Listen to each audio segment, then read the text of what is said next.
Okay. This one ran out. Yeah. Look how many likes it's got. Oh wow. Now go back and watch how many views it's got. Cool. 94,000. That's yours? That's mine. Wow. You're I an know. influencer. I know. It's gonna be 100K before the weekend's over with. I'm like, hey, that's like I'm used to having like 300 views, like nothing like that. Oh, I know those pencils, please. Sharpen them so I can use them during the show today. They are sharp.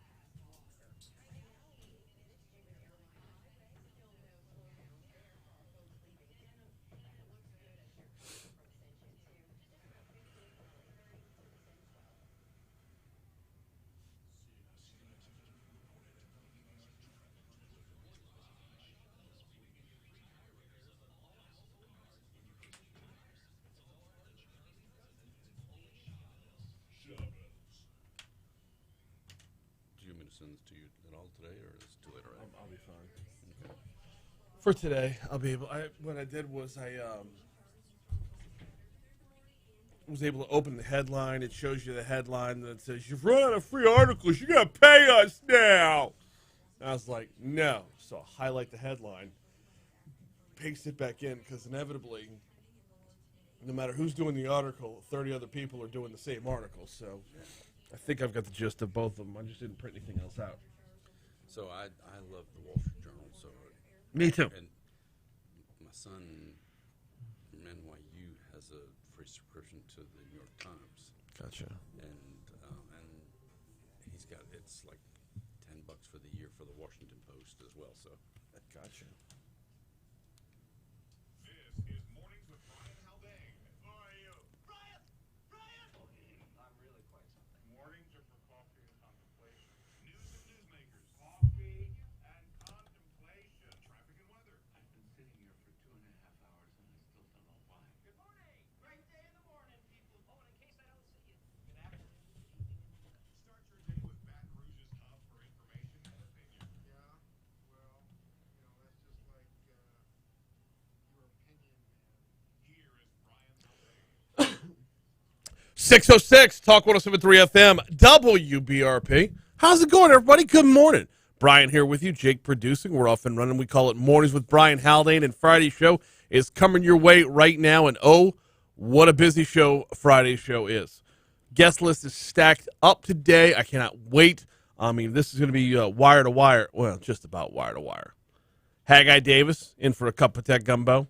That's at 6:35. Insurance Commissioner Jim Donelon hopping on the hotline at 7:15. I've got so many questions, not just about Ida, but about the demand for insurance companies to pay for evacuation expenses. It feels like a weird move. How can it be enforced? And if you could just enforce that they pick up the tab and pay for things, why can't you just enforce what they charge? We'll get into all that. Jim Donelon at 7:15. 7:35, Adonica Duggar from Alliance for Students is going to hop on board. They've got some stuff coming up you might want to help out with, helping make schools in Baton Rouge a little bit better. That's 7:35. In the 8 o'clock hour, let me read you the headline on this one because this is so cool. It comes to us from Louisiana State University. What happens when a newspaper's opinion page ignores national politics? New research shows more local news can bring people together. Oh, my goodness gracious. I love this. Joshua Darr from LSU. He's an assistant professor of political communication. Joshua Darr is going to hop on the hotline at 8:15 to talk about this and what they learned and why it is amazing. It's one of those, every time, I was watching Fox News last night, I was watching CNN last night, I don't care which national news you're watching, stop. Dial in locally somewhere. That's where we're at. Plus, we'll get you ready for LSU Central Michigan, just a little bit. Plus, we'll have top stories and trending. Plus, we'll have the latest on the aftermath of Hurricane Ida and whatever that is that's still a remnant of Nicholas that's just sitting on top of us. Plus, we'll have the latest COVID-19 numbers. Might even dive into a little bit of fourth grade girls basketball. I don't know. It's going to be a busy show. And, oh, did I mention? 8:35 this morning. Foodie Friday, presented by the Louisiana Beef Industry Council. Mooyah Burgers, Fries, and Shakes is going to be in the house. Oh, waiting for this.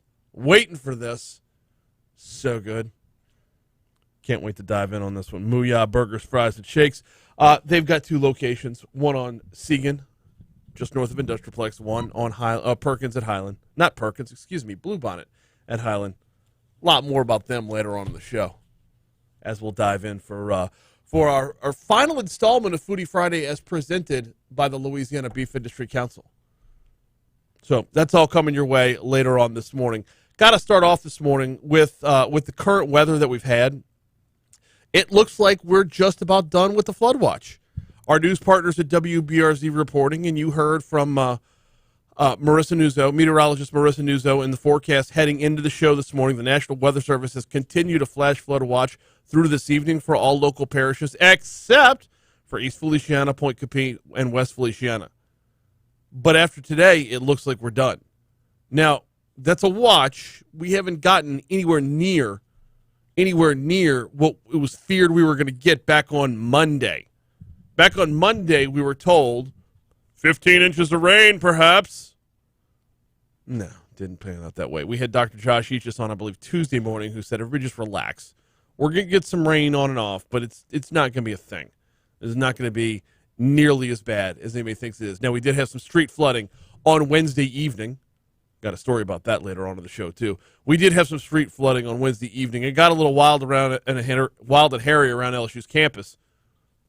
I was in it. Haggai Davis raising his hand. He was in it. Nicholson was impassable for a while. Highland was impassable for a while. The Tiger Stadium parking lot right before the Ed Ogeron show on Wednesday night, rough going. But not to the terms of what we saw back in May. Definitely not to the terms of what we saw back in 2016, which was what a lot of people were worried about heading into the week. And it's natural. That's natural. Little storm PTSD. I get it, too. So we got a lot of ground to cover.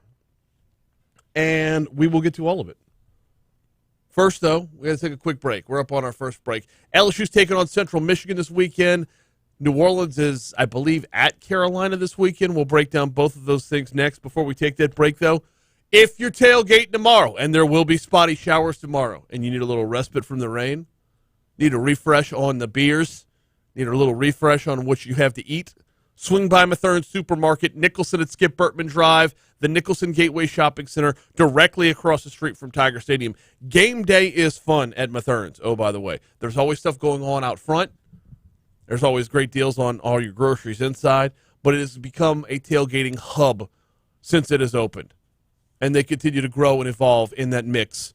I don't know what's on the menu for tomorrow yet.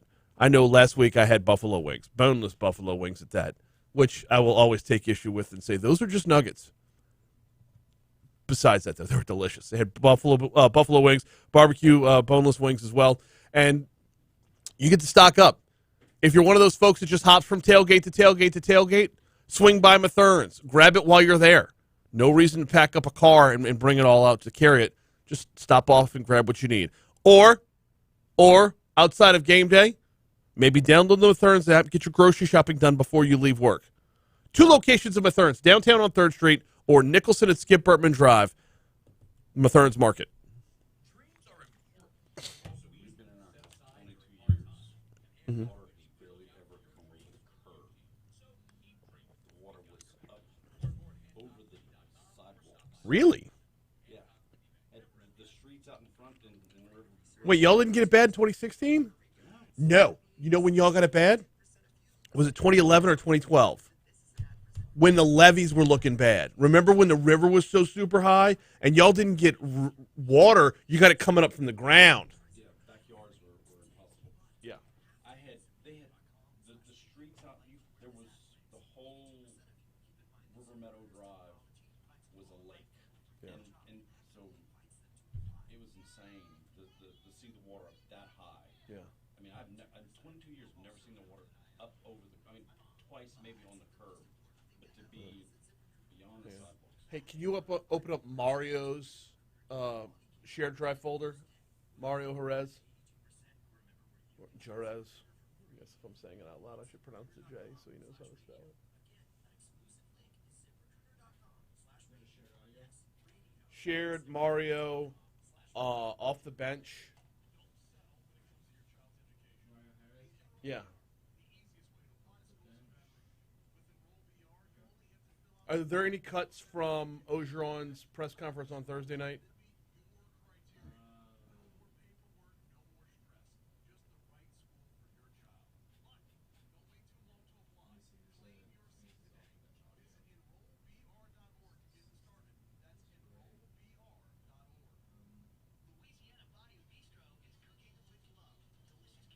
Nothing? It's like hour-long cuts.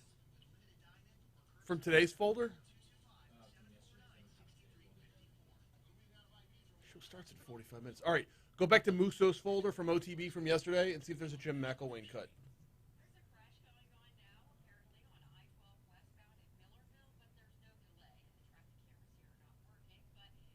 T-Bob and Jake don't use as much audio as Jordy used to.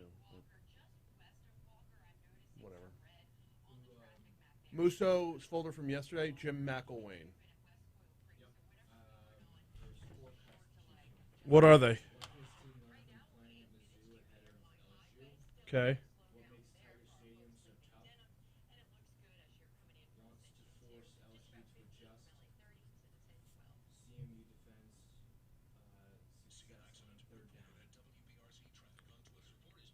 Give me that second one about what makes Tiger Stadium so tough.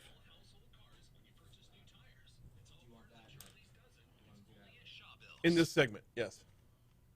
Along with those two LRN cuts. I'm Jay Dakota, and we are on season 2 of the Jay Dakota Show, your drive time entertainment. A little bit of news, a whole lot of fun. Join us 4 to 6 p.m. Talk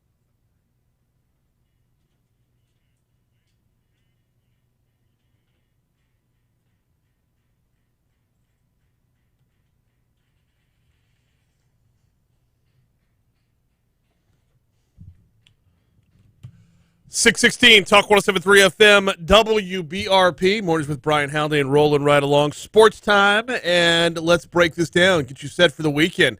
LSU taking on Central Michigan in Tiger Stadium tomorrow. Central Michigan, I don't know that LSU's ever played Central Michigan before, but there is some familiarity on the other sideline. Jim McElwain is the coach of Central Michigan. He used to coach the University of Florida. So Jim McElwain is going to be the cut you just pulled there, Jake. Jim McElwain, while we're familiar with him, is very familiar with playing in Tiger Stadium. Starts with the fans. I mean, the fans are great. I mean, they are rabid about, their home team, and they make it something special. And they don't cut you any slack when you go in there, I'll tell you that. The stadium itself, obviously, they're right there on top of you. There's no hiding. And I think part of it, too, they're really football smart. I mean, they really understand the game of football, and they understand how to help their Bengal Tigers in situations. And I think that has maybe something to do with it as well. Kickoff is 6:30 p.m. Our coverage on our sister station, Eagle 98.1, will begin at 1:30, taking you all the way up to about 4:30, where the network will take over. Of course, Chris Blair, Doug Moreau, and Gordy Rush will be on the call for that game. Fast forward to Sunday, and the Saints looking to move to 2-0 on the season when they take on Carolina Sunday. Panthers also won their opening game as they defeated the Jets 19-14.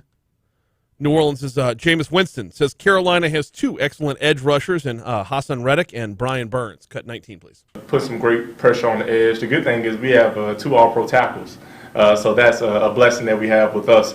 Another thing is their simplicity, and anytime that you find a defense that's pretty simple, you know that they're going to execute really well. I think they got great length, and I think they got two really good corners. Carolina's defense recorded 6 sacks in the win over the Jets. Jameis is coming off a game where he threw 5 touchdown passes. Jameis says really everyone played well last week. I think my rookie year I had 5 touchdowns, and that was a beautiful thing. But I've probably never been a part of a complete football dominated game like that probably since college. I mean, that was a beautiful beautiful on both ends of defense, of special teams, on offense. Kickoff for the Saints, I believe, is noon on Sunday. That game will also be on our sister station, Eagle 98.1. While we're running down a little bit of what's going on our sister stations here, don't forget tonight on 104.5, 104.9 ESPN, Catholic High is on the road again. They're going to be up at West Monroe tonight. So that will be on 104.5 ESPN. All right. We'll be coming up on a break here in just a second. After we take that break, going to talk vaccines. Actually, more to the point, vaccine boosters. Do we need them? I mean, is the science in on this? We'll find out. FDA is looking at it today. My guess is they're going to pull the trigger on it, but is it actually necessary? Hey, before we get you to that break, Talk 107.3 is giving you a chance to enjoy a true Louisiana staycation on us at either the Renaissance or Watermark hotels. Simply take our staycation survey at talk1073.com, and you will be instantly registered for one of 2 staycations each month at the Watermark or Renaissance. Here's the Fox Business Report. Hey, can you refresh the video?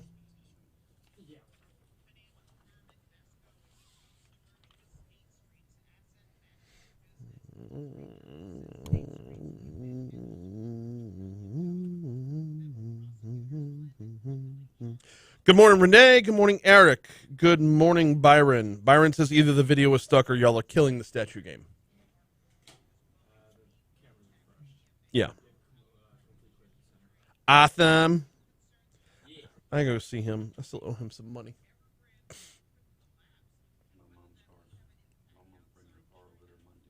Oh, good.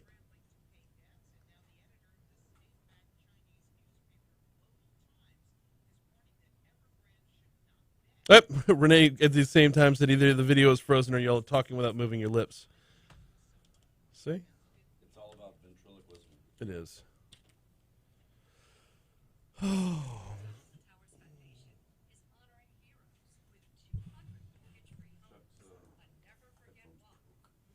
Oh, shit. I picked it up. I just grabbed this one side and it went. Oh, sorry, Chuck. Do those? Well, are those Chucks or are they just studio headphones? Oh shit! There should be another pair behind that cookbook, if you want. All right. Yeah. Look, I tell everybody all the time, don't leave your shit in here. The number of people who come through the studio, like contractors, who just don't give a damn. It's like it's not their stuff, so. Other radio stations down the hall or whatever, or the people who buy airtime, they have no reason to care. It's just my headphones. When this show is over, my headphones go back in this little baggie here. It says Sony on the bottom. That's it. That's Japanese for Brian. I understand. That's a nice translation. Right? Did you use Google Translator to get that? I did. I was gonna say it was a cool bag, but now that it has like that history to it, it just makes it invaluable. It does. It's got backstory. No, I don't leave crap in here at all, ever. You know he would. Oh.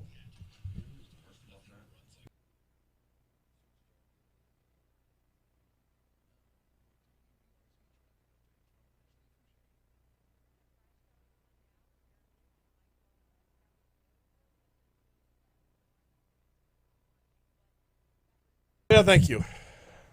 Yeah. Yeah. Yeah. West of Walker. Hey! Christy's in. Good morning, sweetheart. Morning, Christy.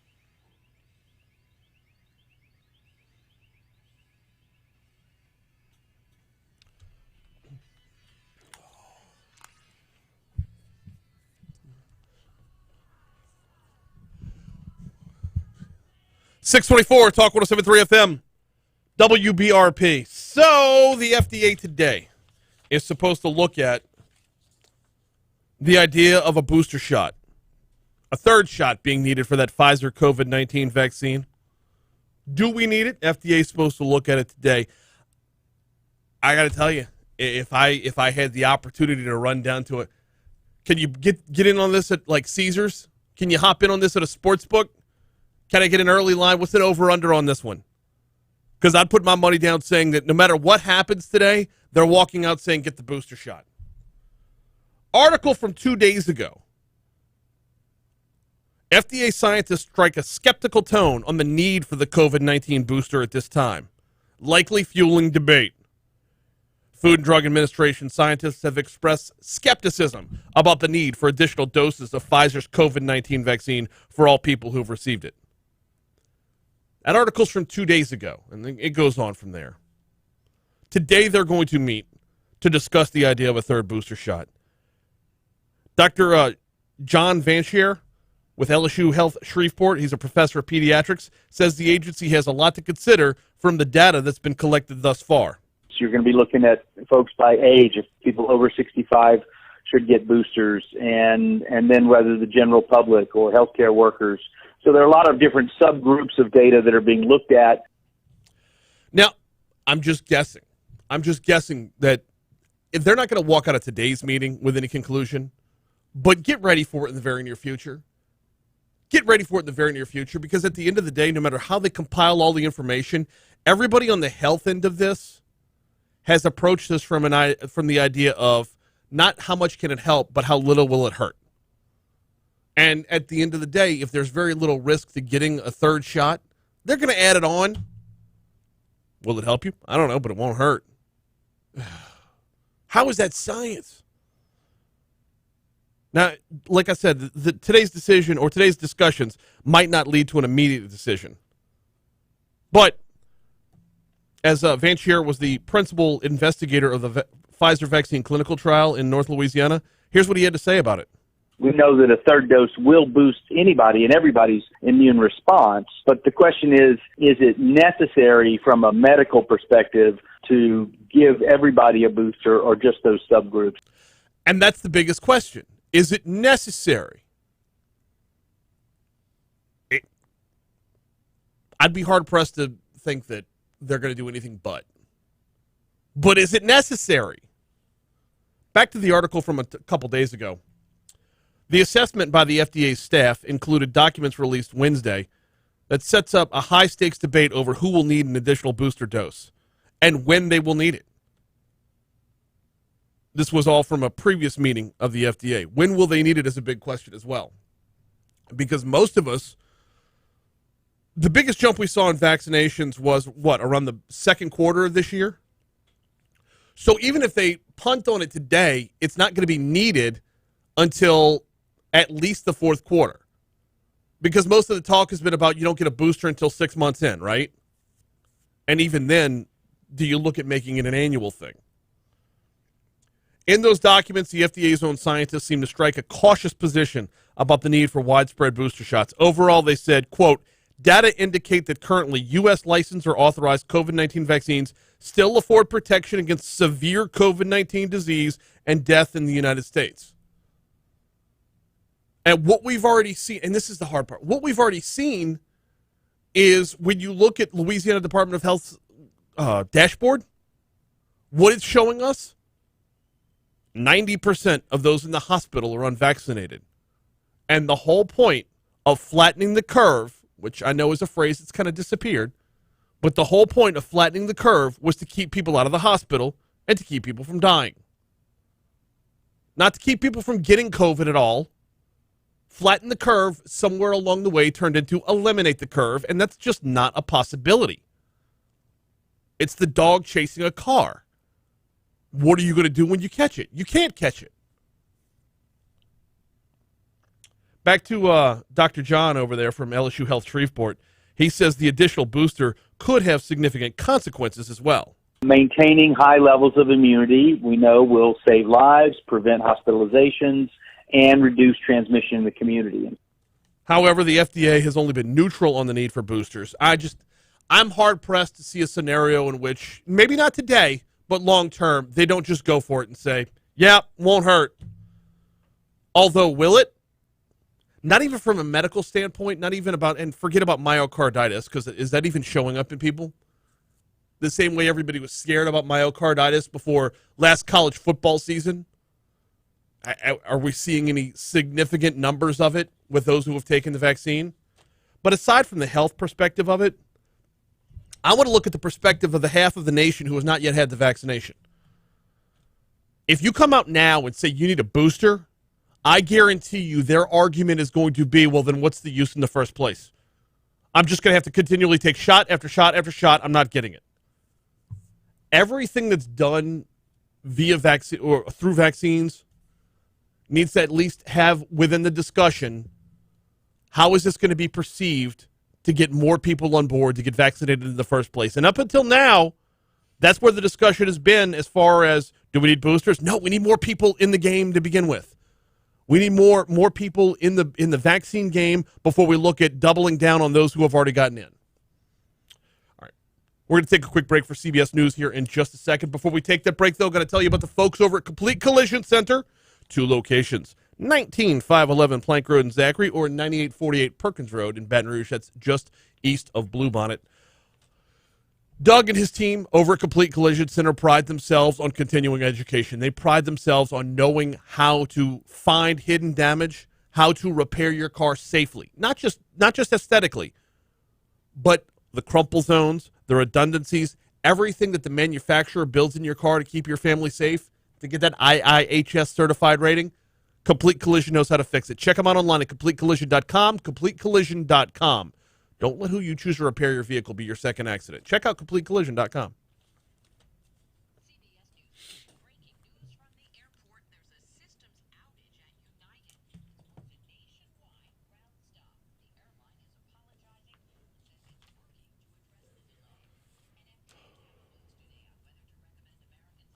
All right, there's a Tech Gumbo open over here. Okay.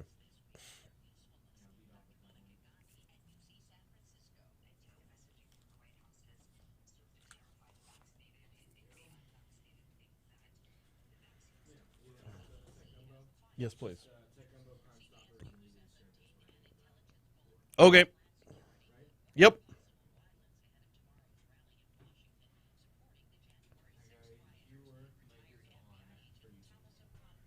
Thank you.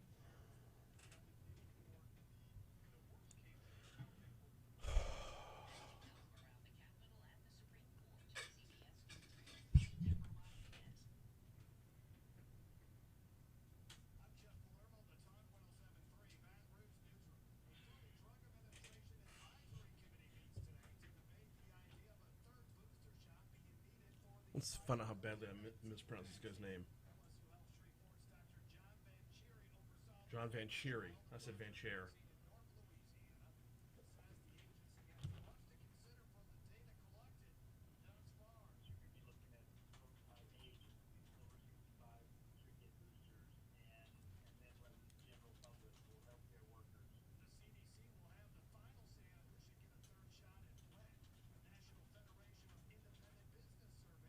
When does Foodie Friday start up again? I don't know. I want to take a couple weeks off just because it's a lot of like. Call it the end of the season or something? No, don't reference whether it's the first or last. It's fine.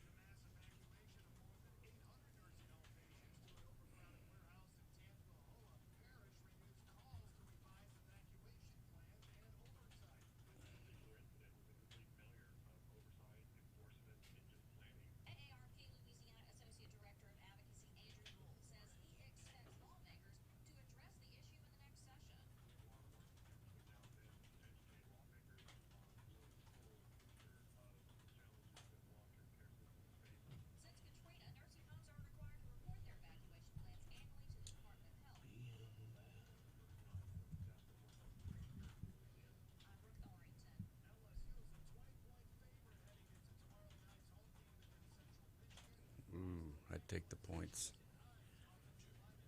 I don't know. I wouldn't give 20 points to Central Michigan. You never want to give that many points to Jim McElwain, but I got a feeling about tomorrow's game, man. And first of all, you heard? Did he say Jason Hines is back? Oh, I didn't hear him. This may be the last game LSU has a chance to win. That's not true. This team's going to go 8-4. Which Tech Gumbo logo do y'all use? Is it like the bit one or the purple one? I have no clue. Either one works. Doesn't matter. I'll give you the mic. They're both very similar. Mooyah's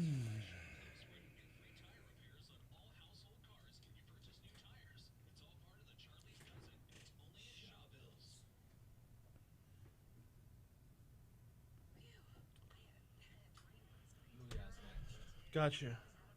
Should I even do Mooyah today, though? I mean, they need a 60-second spot when they're gonna have half an hour of the show. Yeah, that's it. That's up to you. Yeah, I'm still good. I'll push it back.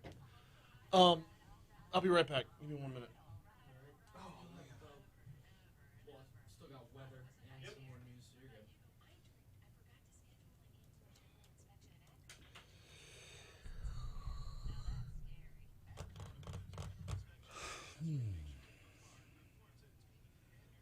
What got you interested in tech? In 1979, my advanced math teacher brought his Tandy TRS 80. No, what did he call it? I don't know. He brought a computer into our classroom. The hard drive was a cassette player. And it basically, you could have it do basic math, addition and subtraction kind of stuff. That's it, no multiplication. And it had a program that it could, if you phonetically typed in a name, it would try and sound out. So it I was what, you know, and I was hooked. Now, in college, to get a business degree, you had to pass Fortran. Not computer basic, not any, you had to pass Fortran back in the day. I dropped it twice and failed it once and said, okay, I'm just going to get some other degree. And I wound up with a general studies degree because I couldn't pass Fortran. It's an old computer language. And it just never made sense to me, kind of thing. I just didn't understand the logic behind it. I went into sales early in my career, and I got a job working for Cellular One selling cell phones in 1990. And all of a sudden, everything made sense. It just, because I started asking questions about not that it worked, but why did it work? Where did it work? What did the competition do? And so I just started this deep dive. Hey, T-Bob. This deep dive of learning about technology kind of stuff, and that's where it all started. Cool. I'll have more to ask you afterwards. Yeah.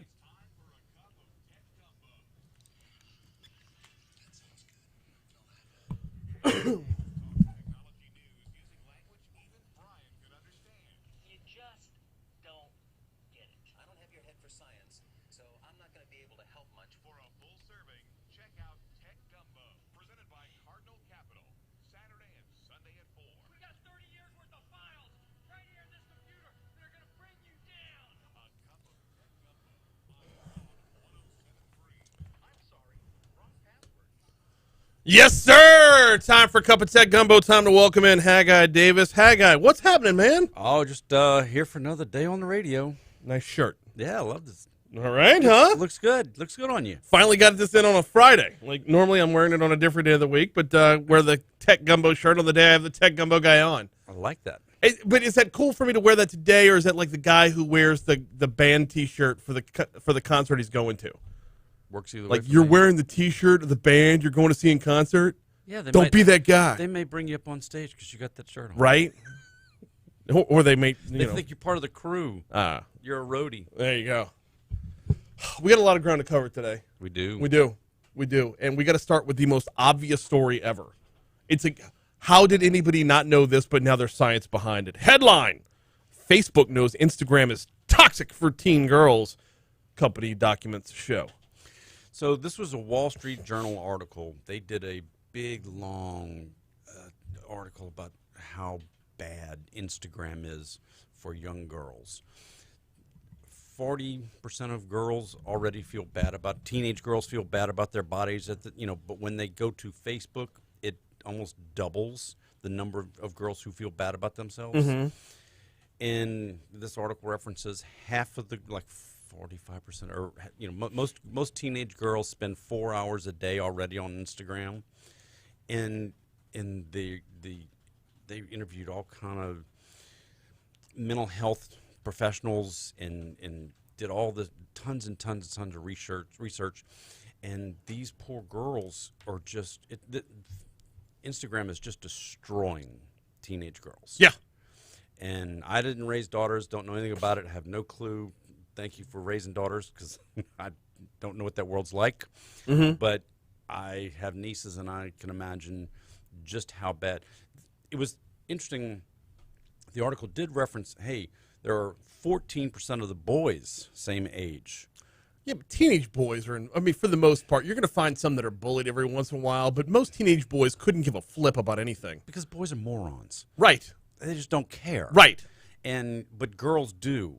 And they care about everything. Mm-hmm. And then when they see, this is what a perfect body should look like, and this is what the perfect body should be wearing, and this is what they should be doing and eating, and I'm not doing any of that, so I must be really bad. Yes. Is the way that this article references what's going on with this Instagram. exacerbates it, makes it 24/7. This is why online bullying is so much more insidious than just bullying in person. There's no turning it off.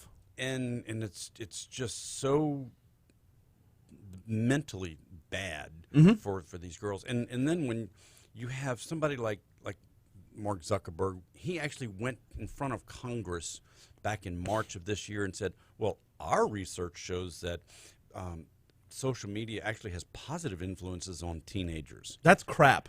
Oh, it was just the people in Congress were laughing at him at the time As they he was should saying be. it. Are you kidding? What kind of, but he's got 3 billion people on the planet using his product, so, he can say what he wants. Now, to be sure, this isn't just a teenage problem.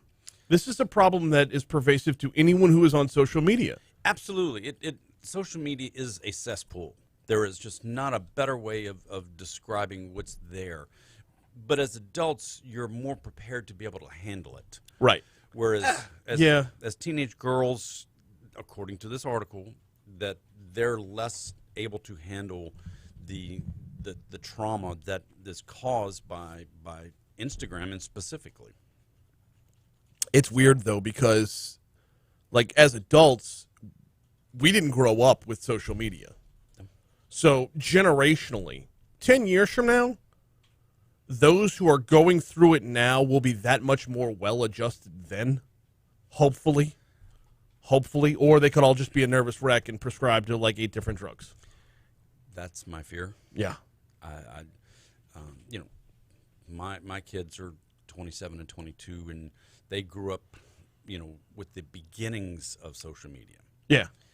And fairly well adjusted, for it now. But if you're 13 But years social old now, media, from its inception, was more about connection. Right. Now it's more about image, and it's turned very, very quickly, which every form of media has done this as well.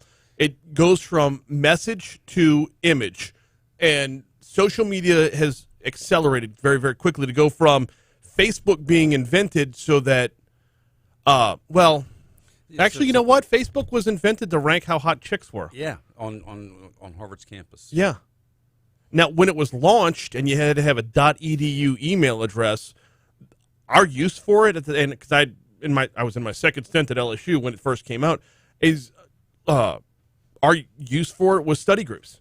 Hey, we're meeting up at such and such place. We're going to Middleton. We're going to. Am I still allowed to say that? Ooh. But back in my day, we had a Middleton library. We're going to the student union, whatever the case might be. Like, you'd meet up because of connecting via social media. Now we're to the point where you could post pictures, but because of the different filters, you can make yourself look completely different than you are. And I wonder, does the research go into that? No, not in this article. It didn't. But I mean, we've talked about deep fakes before. Oh God, yeah. And we've also talked about TikTok. I do want to mention. I love TikTok. TikTok is actually, because the article came out in the Wall Street Journal last week that we're referencing here. This week, TikTok announced if you search anything that references suicide or anything, they show you they show you mental health. Really? Yeah, TikTok on a dime said that sounds responsible. Almost. I mean, but when you set the bar that low. Yeah, it's true too. I mean, so we're saying something great about TikTok. They've done the right thing, but I mean, it didn't take much. I mean, that's a speed bump. Yeah. As opposed to a real high hurdle. Well, and TikTok's got a lot of the same filters that you can get on Snapchat or Instagram that alters reality. Right. Okay, Oh, that absolutely. alters the way you look and everything. But at the same time, though, there seems to be a growing congregation on TikTok of people who don't give a bleep. They know it, and they say, "This is me. Deal with it." Right. I'm irresponsible. Well, you can celebrate your flaws. The whole selfie culture, which Instagram is so overrun with, and you have these people who go out and when a hurricane is pushing waves onto the shore and they take that perfect selfie with the waves slapping behind them, or they go to the edge of a cliff and they're hanging over taking a selfie and oops, they fell, they're dead. But everyone else thinks they need to go do something like that as well. Or why am I not out there in the storm? FOMO. And the fear of missing out, exactly. And so, that's just another layer that this article references about, the selfie culture that Instagram has created. All right, so when we come back, I want to address this. If you could put a filter on yourself to make yourself prettier, does that do more to reinforce who you are because you're portraying a better image to others? Or is the harsh reality of that's not how you look that much more detrimental to you? We'll dive into that and a little bit more after we take a quick break. There's also a couple of comments on the YouTube stream that I want to address. And if you've got questions, tech questions overall, not just about Facebook and Instagram, but tech questions overall for Haggai, we answer them during the breaks. Right now, let's take a break. We'll check traffic. We'll check your money now. We're coming back. Cup of Tech Gumbo on Talk 107.3 FM. Yes, the Tandy computer was sold by Radio Shack. Colton says, don't let them fool you. Social media exists to sell your data for advertising. Colton, this is a Haggaiism of probably the most profound one ever. If you're not the customer, you're the product. And if you're not paying for it, you're not the customer. So, yes, on social media, we are the product. Oh, yeah. When you're on the internet, if you're not paying for it, you're not the customer, you're the product. Bottom line. I mean, if it's these companies are not just out there altruistic. Oh, here, connect with your friends. No, Google, Facebook, Twitter, TikTok, all of these places. They're not social media companies. They're advertising agencies that have software that allows you to connect with other people. They are advertising agencies. That's all they are. I miss the days when internet and social media wasn't so corporate and like product placement. Oh, don't be fooled. It was always corporate. It's always been corporate.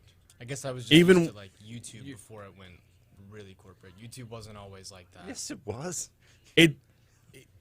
Just because it's a slow play and it didn't feel corporate, the more it didn't feel corporate, the more corporate it was.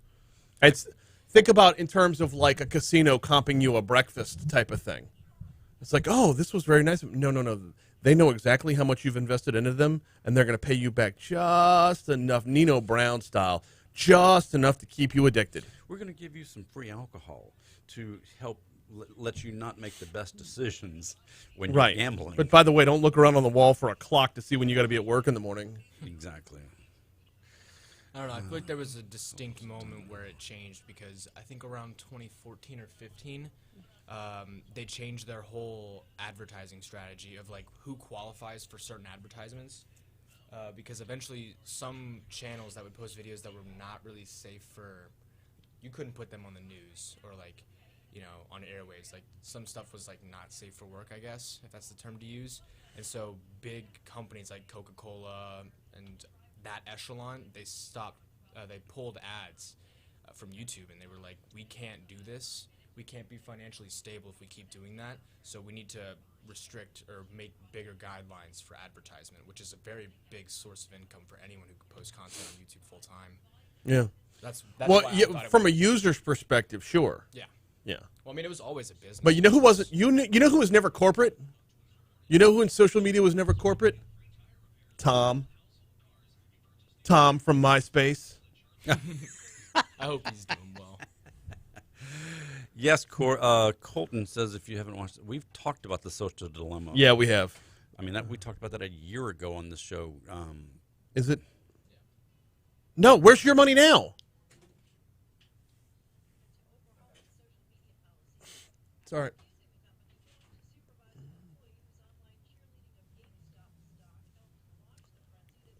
Yeah, social dilemma is. But the thing is, and yeah, I get why we focus on teens for this, but for the grown-ups who are completely unaware and unready for it, the ones who aren't ready for it, like, and I don't want to leave anybody out. Like nobody should be left out of this mix. These social media platforms has rewired the brains of people across the earth. I know. It's not just teens. I mean, it's teens are, when their brains are developing, they're just wired now for it's undoing adults and then rewiring them to want to be a part of the social media platforms. The only thing I don't like about the social dilemma is it implies intent. It talk to me about the effects all day long, but you're like, they make it sound like it was a nefarious plan to be this way. Not just the genie got out of the bottle and we couldn't control it, but they made it sound like this was the plan from the beginning. It gets very Illuminati-esque. Yeah, I mean they do go a little deep on that. Yeah, and the intent shouldn't matter. I mean, unless you could prove beyond any shadow of a doubt that Mark Zuckerberg was doing this to do that in the first place. And if you watch The Social Network, which I know is Aaron Sorkin written, it's fiction, blah, blah, blah. The screenplay was Aaron Sorkin. But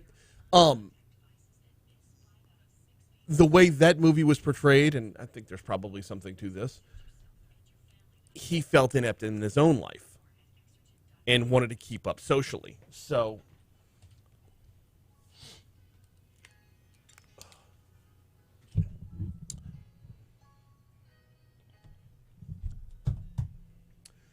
652, Talk 107.3 FM, WBRP, Mornings with Brian Haldane rolling right along. Cup of Tech Gumbo rolling right along. There's a new iPhone out. We're going to get to it in a little, well, it's not in stores yet, but it's almost out. It's been revealed.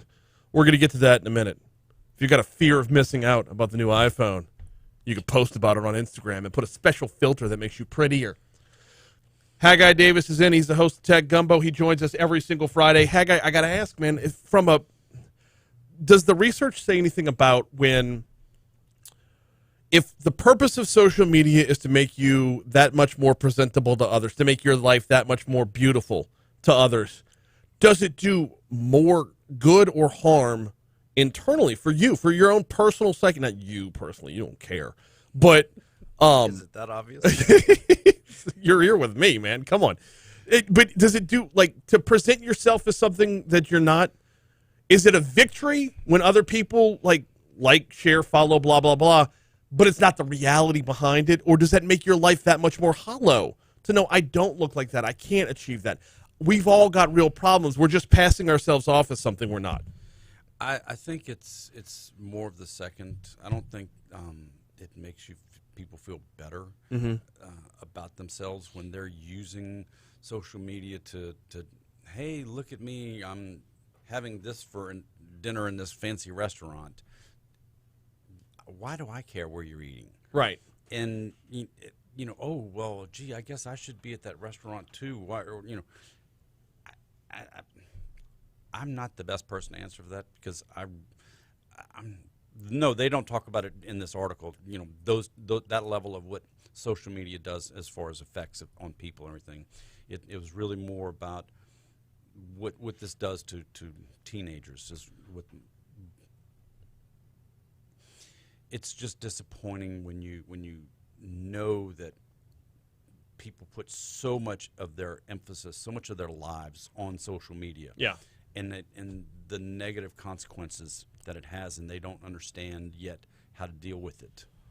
So here's where I turn the corner a little bit on this, because I would make the argument, and Colton says on YouTube, if y'all haven't watched The Social Dilemma on Netflix, it's very eye-opening. Yes, we've promoted The Social Dilemma many, many times. The only thing I don't like about The Social Dilemma is it makes it sound like there's intent behind this, and I don't know if that was the original intent of creating social media, was to create this kind of psyche. I believe that this is human nature. I believe that people were vain long before there were social media. I believe that the idea of wanting to be Stepford was a very real thing long before there was social media. And social media is but an accelerant to the human condition. I would agree with that. I mean, in the article there was one 17-year-old girl, and her quote was, "Every time I feel good about myself, I go over to Instagram and then it all goes away." I mean, that's the crux of the entire article. Yeah. When you start to feel good about yourself, and then you're sucked into social media, and you have to go there, and all of a sudden you start seeing other people who look better, who are doing things that are fun, and you're not, or they're dressed better than you, or they have a nicer whatever, and you don't, and so you start feeling bad about your life, and that's the part that drives me crazy. We got about 3.5 minutes left. We still got to talk about the iPhone a little bit. Oh, and Haley Arsenault's in space. We have a Baton Rougean in space right now. Yeah, we'll hopefully get to both of those. If not, it'll be as we hit the news over the air. And we just check us out on YouTube. Here's the last question on this before we move on. Can you put the you-know-what back in the horse? Can you put the genie back in the bottle? No. Yeah. You've got 3 billion people on a planet with 7 billion people using this product. Right. You're not going to the battleship doesn't turn around in the bathtub very easily. That's true. And so you're not going to change Instagram or Facebook. You're not going to change I mean, what government is big enough other than, China closing off the walls to let Facebook's not in China because Facebook's not allowed in China. Right. Okay, but on the rest of the free world, what government is big enough to say you can't do that here? None, because they could just pack up and move to a different government. Exactly. They could pick and choose where they want to be. And that's part of the problem. And it's just, and there was a whole nother article that we talk about. We go real deep into Facebook has been working with Accenture, the global consulting company, for 5 or 6 years now, trying to clean up a lot of the crap that's on Facebook and the mental health issues it's causing for these employees of Accenture, because Facebook's policy is a human has to say yes or no as to whether or not they take something off of Facebook. Right. They won't let artificial intelligence do it. So they hire these people and they sit in these rooms 10 hours a day, paid a little bit more than minimum wage, and they're just looking at the worst of the worst of the worst all day long. And they're not getting a whole lot of help, no mental help. They're here, have some tea and go for a walk, and then come back and get back into it. And there was an article on The Verge that goes into a deep dive about how bad all these images are on Facebook are. And everything we've talked about to now, well, we're going to have to do the iPhone stuff on YouTube only. Everything we've talked about up till now is about the user's own experience. we haven't even gotten into the commenting yet. We haven't even gotten into the bullying yet. No. It just there's so much unscratched, uncovered material. Everything still to we've come. talked about is just the images, not none of the verbal content, none of the written content. It's just the images. It's everything we've talked about today. We got about a minute before we got a break, and we'll dive into the iPhone 13 when we hit the break. I can sum up the iPhone 13 real fast. Yawn. Oh, come on. They just made the camera a little bit better and slapped a new number on it. What's End coming of up on story. Tech Gumbo this weekend? We're going to laugh at Apple and their big announcement. We spend a lot of time talking about the whole Facebook thing. We do. We last week's question of the week was about changing your cell phone plan. This week is how to actually call customer service and actually talk to a human. What to do? How to make it happen. Impossible. We spend almost 10 minutes talking about that, and there's a lot of tips. That's on a how to lot actually less do it. time than it takes to talk to a person via customer service. You'd be amazed. Yeah, I would. Full serving of Tech Gumbo, Saturday and Sunday at 4 right here on Talk 107.3 FM and anywhere you get your podcasts. We got to sign off for news. We are going to talk a little more about iPhone 13 as we hit CBS News on the air. Haggai, I appreciate your time. You bet. Absolutely. Here comes CBS News. All right. So one story we did talk about, Zoom. 1 in 4 bosses have had to fire somebody, fire an employee because of something they were doing on a Zoom call, or a Really? Teams or Slack meeting or any kind of we pick on Zoom, but 1 in 4. 1 in 4 bosses had to fire.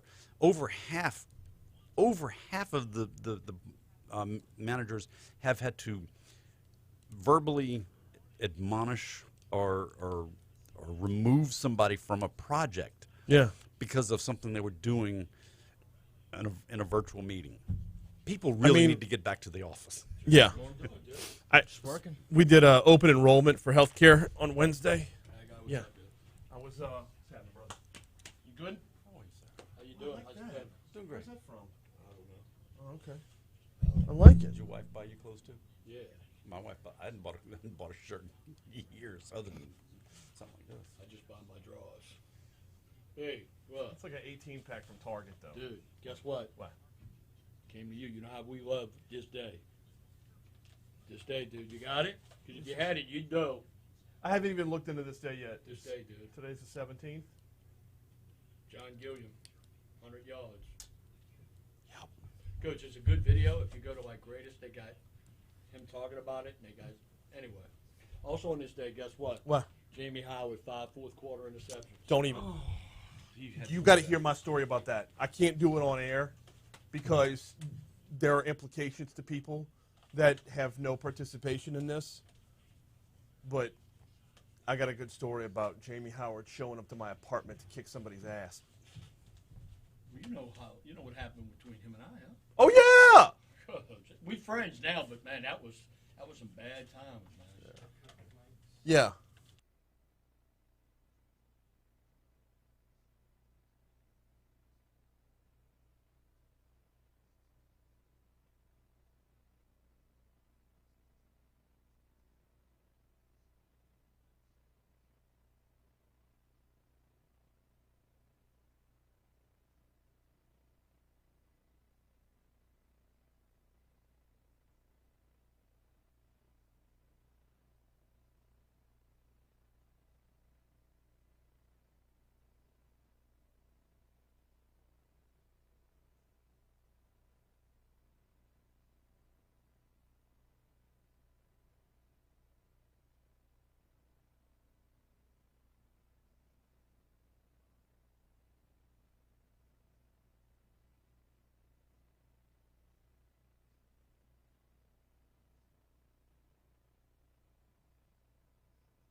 They put a new. They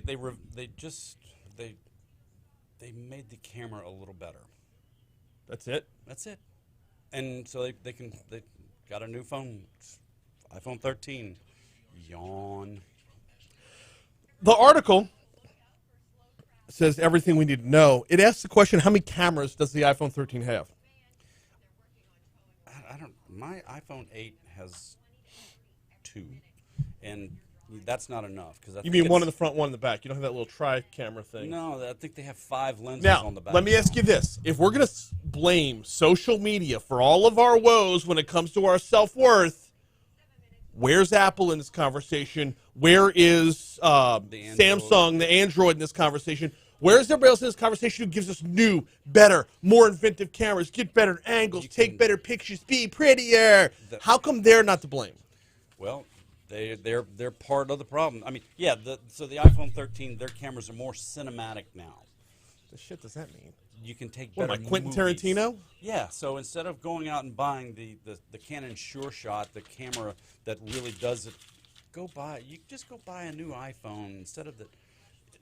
That's what the message is here. We can make better movies with our iPhone 13, and unless you really want to do that. Like, if you're a YouTuber, you don't see a whole lot of YouTubers running around with their iPhones making videos. They have the Canon SureShot, so they have GoPros or something, but that's what the iPhone 13 wants you to believe.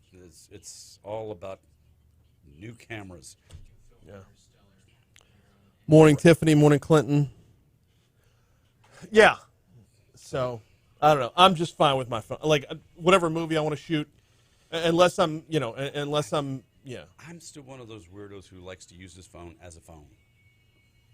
Weirdo. I know. See you guys. There's a new app that lets you call people like it's a phone.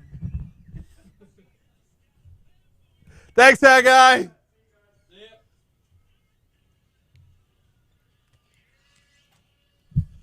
706 Talk 107.3 FM, WBRP, Hour 2 of Mornings with Brian Haldane coming your way right now. Brian here with you, Jake producing. Whew. That was fun. If you weren't watching if you were watching during the break, I apologize. Sometimes we have to kill microphones in order to share stories where we need to protect the innocent or the not so innocent. But a big chunk of that break, Haggai did break down a lot of what is on the iPhone 13. And yeah, doesn't sound like there is a whole lot. Coming up this hour, Insurance Commissioner Jim Donelon is going to hop on the hotline in our next segment, answer some questions about what you need to do in the wake of Ida. Also, a little bit about what his office is doing in the wake of Ida. And also this hour, Adonica Duggan from Alliance for Students is going to hop on board as well. We're going to be talking with Adonica about the Torch Boot Camp Partnership Opportunity. This is an upcoming political leadership training program. What does it mean for you and me? What does it mean for students in East Baton Rouge Parish? We're going to talk about that later on this hour. Right now, though, we start the 7 o'clock hour off with top stories and trending.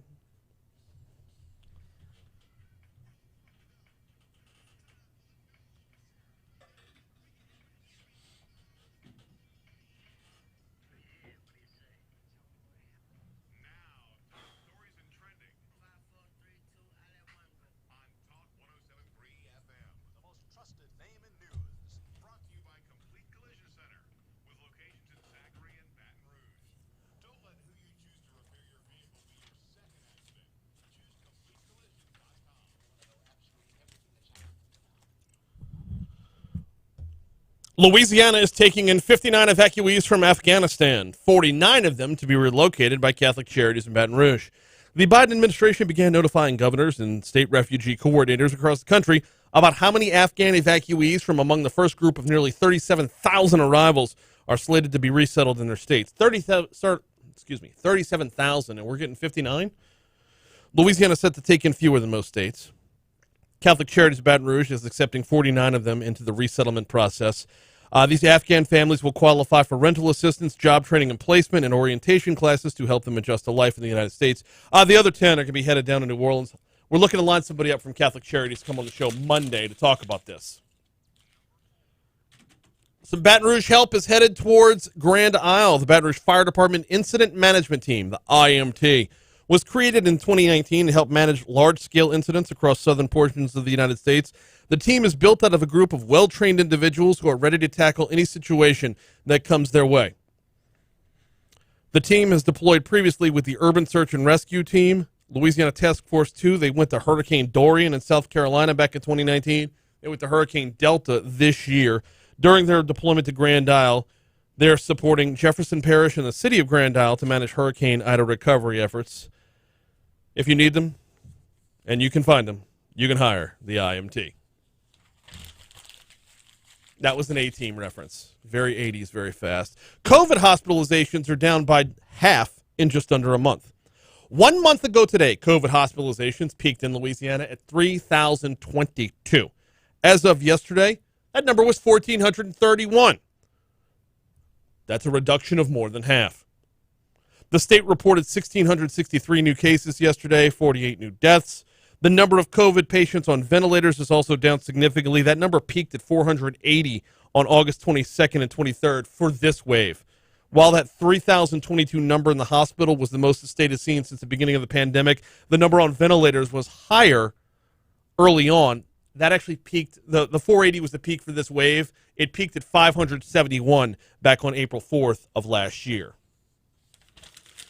So the flooding we saw around LSU on Wednesday could have been the fault of clogged drains, remnants of Nicholas, leaving a lasting impact after the tropical storm came through Baton Rouge, or tropical depression came through Baton Rouge earlier this week. Yesterday, East Boyd Drive near LSU still had about a foot of standing water. Wednesday, that water was 3 foot deep. Some students living in the area used boats to get around the neighborhood.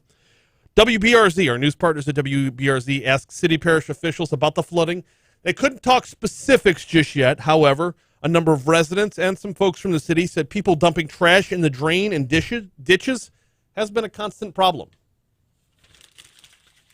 And speaking of picking up some trash and debris on the side of the road, after 2 days of rain curtailed debris pickup, either substantially or completely, crews were back at it again yesterday. Quote, given the rain event, we're only a day or two behind, said Daryl Gissel, CAO for the city parish. We were fortunate with this last storm that we just got rain. I'm sure that's going to add some to the debris piles. Ahead of this week's rain, Gissel said roughly 100,000 cubic yards of debris had been picked up since the effort started last week. On average, crews are collecting about 20,000 cubic yards of debris daily.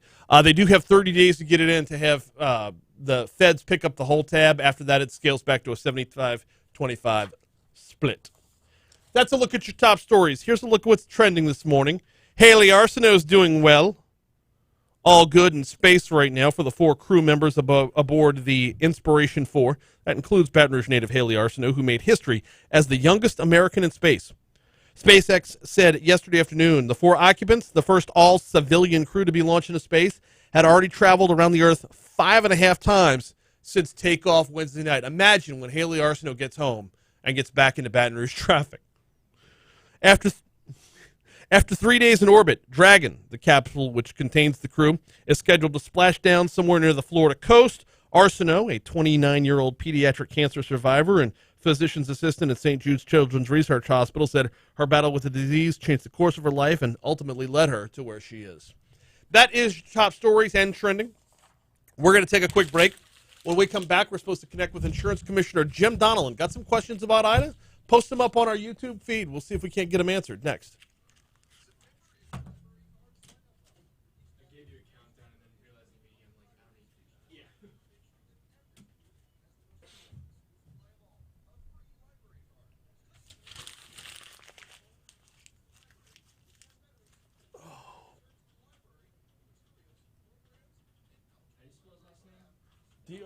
Donelon. Let me make sure they got the phone number here. Ba-dum.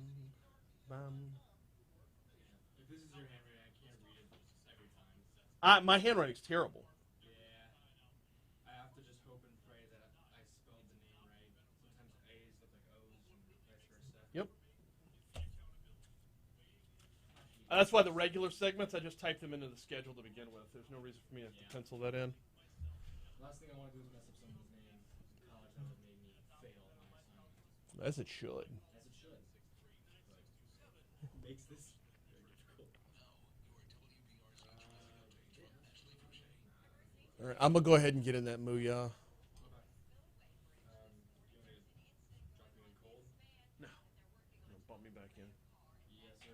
I'm going to do it in the forms of teasing Foodie Friday coming up. Well, they're calling in, right? I believe so. Hopefully. Or else this might get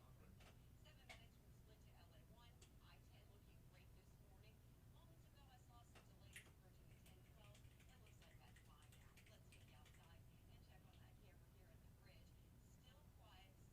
Yeah, they should be.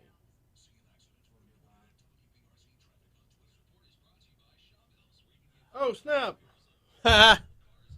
I'm within listening distance and we'll be passing through Baton Rouge. I want to give a shout out to the house. Thank you.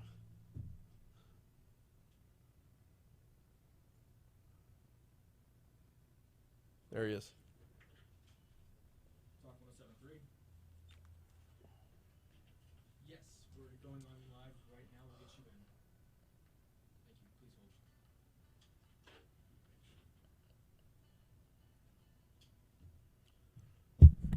7:15, Talk 107.3 FM, WBRP, Mornings with Brian Haldane, rolling right along. You know what I forgot to mention in sports earlier?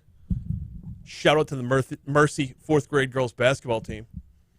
Starting the season off with a big win last night. Very proud of my girls. Awesome job last night.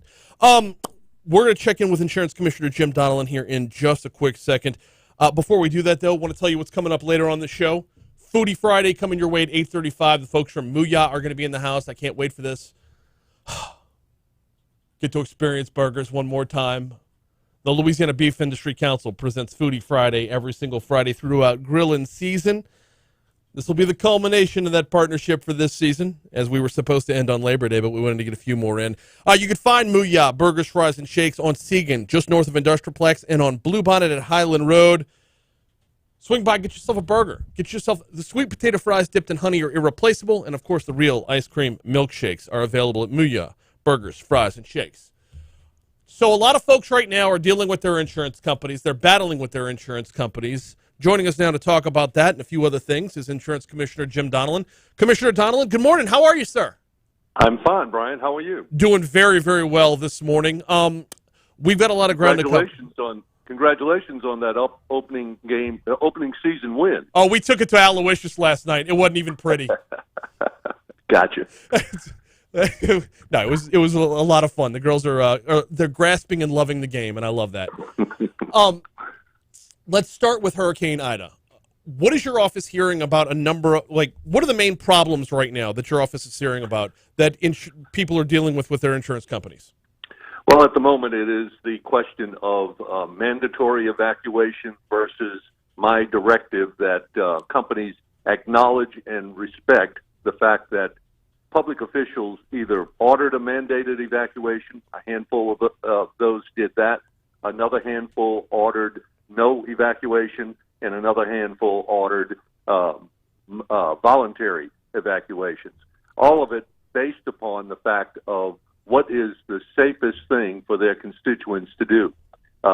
This storm developed very late and became very powerful and was an awesome threat to the lives and the safety of people all across southeast Louisiana. So in many cases, public officials chose not to order an evacuation because that was a less safe thing to do than to put tens of thousands of folks on the highways trying to get out of harm's way. So that dispute over whether or not the companies owe the 14 days of evacuation expense or not is the biggest issue at the present time. I got to ask, how is this any deeper than what's in the contract is in the contract? I mean, should it be down to something that simple that if it's not in the if it's not in the policy, then how does this fall under their responsibility? And that's a great question. And about every 4 or 5 years under Governors Blanco, Jindal, and Edwards, they have declared emergency situations in parts of our state. Actually, after Katrina, it was always part, not the entire state.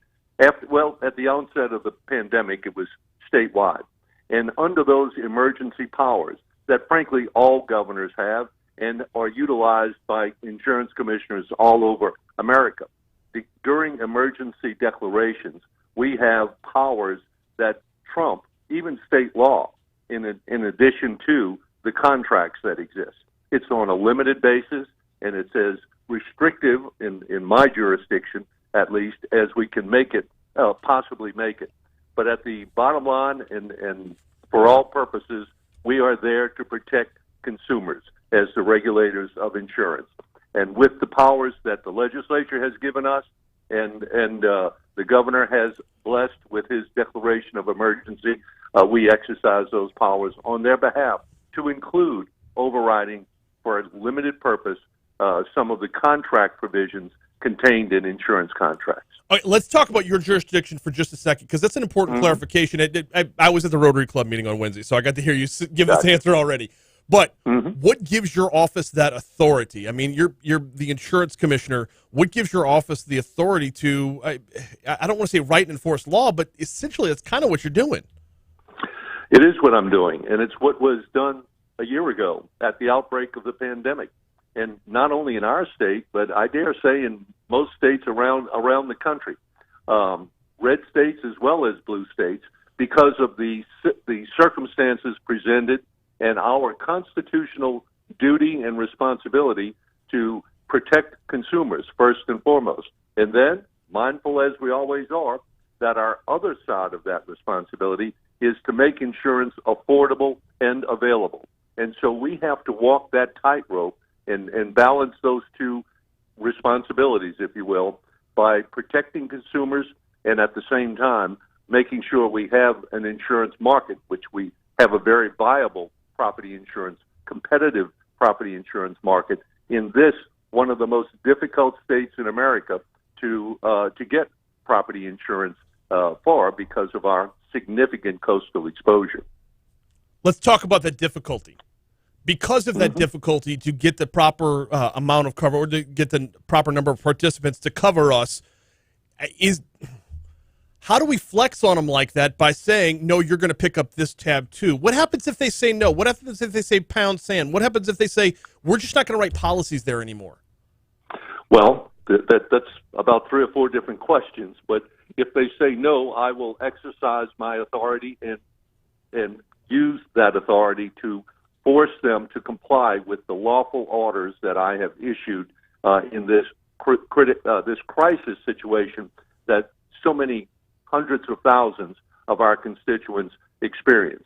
And if they say they're not going to write in our state anymore, that happened in the aftermath of Katrina. And by the way, we also extended retroactively. Not only did I, but after I did it, the legislature did it as well, their exposure by doubling their prescription period from 1 year to 2 years. At that time, we had the shortest in America. Well, I don't know about America, but I do know about the Gulf Coast, from Texas to Florida. 1 year to bring a lawsuit for your damage if you were unable to reach an accommodation with your insurer. And some companies did exit our market, not because of that, but because of the coastal exposure that they retreated from all around the Gulf Coast and all up and down the East Coast. But we were the most successful of all coastal states in replacing them, plus attracting 30 new to our state since Katrina, small regional carriers that more than filled the void left by the exiting companies. Example number 1 of that is our state-sponsored residual market before Katrina was the 3rd largest insurer in the state of Louisiana, behind only State Farm with 33%, Allstate with 22%. I might add, their largest market share of any state in the 50 states they do business in. Number 3 was Louisiana Citizens with 10%. Today, Citizens has 0.5% and is the 35th largest insurer in our state, insuring 1,000 properties in Shreveport and 1,000 properties in Monroe that can't get private insurance. And the reason they're down to 35th instead of number 3 is because we've attracted a plethora of new companies to our market that have, through their competition, more than replaced it. They have also stabilized the cost of homeowners for citizens all across our state. The last 8 years, this year saw a spike because of the hurricane season we had last year.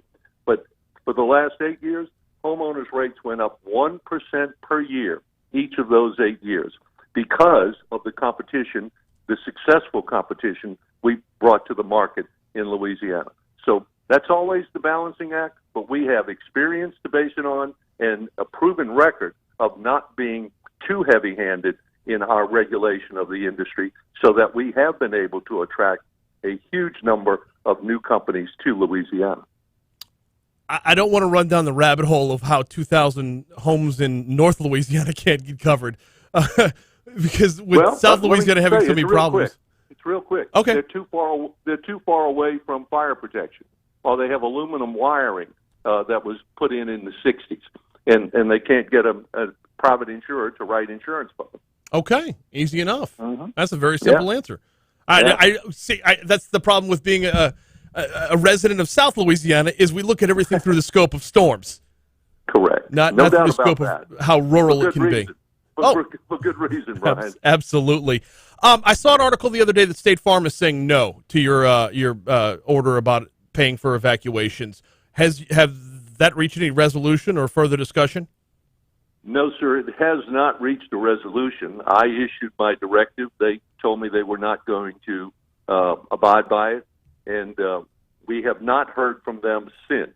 Okay. I've seen some comments in the press also about we're going to abide by our contract and live by that and say no more. That's the status as we are. I do expect something will develop in the near future. I was challenged last year after when the outbreak of the pandemic happened by United Healthcare, big national major health insurer, who didn't like my emergency rule that I issued then to protect folks who were hunkered down and afraid to go to their doctor, to their drug pharmacist, etc. And we prevailed over that challenge. Back in the aftermath of Hurricane Isaac, I was challenged for an emergency rule I imposed by the Louisiana Hospital Association, and we prevailed then. I have the same lawyer poised and ready to defend me that defended my action in those two cases, and we will go forward. And if we are overruled, we will abide by whatever the court's ruling is. And State Farm, as you just noted a minute ago, is the largest carrier in the state percentage-wise. That percentage-wise has gone down, but still, nonetheless, that's kind of a double-edged sword there. Number one, they're covering the most, but number two, they have the most to lose. Well, they do if they really are anxious to write property insurance in the state of Louisiana. Right. I know they're anxious to write auto insurance, even at our second highest insurance cost for auto insurance in America.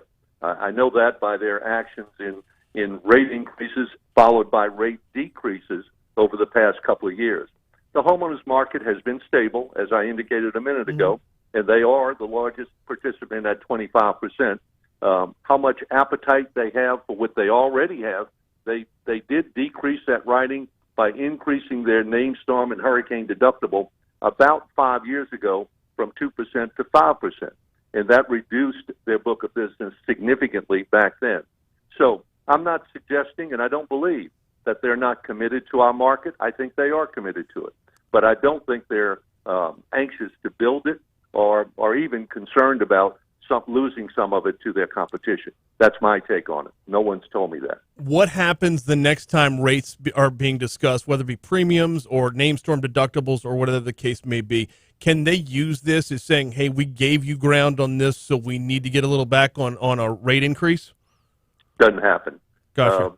I've been down this road before, particularly with Allstate during the aftermath of Katrina and Rita.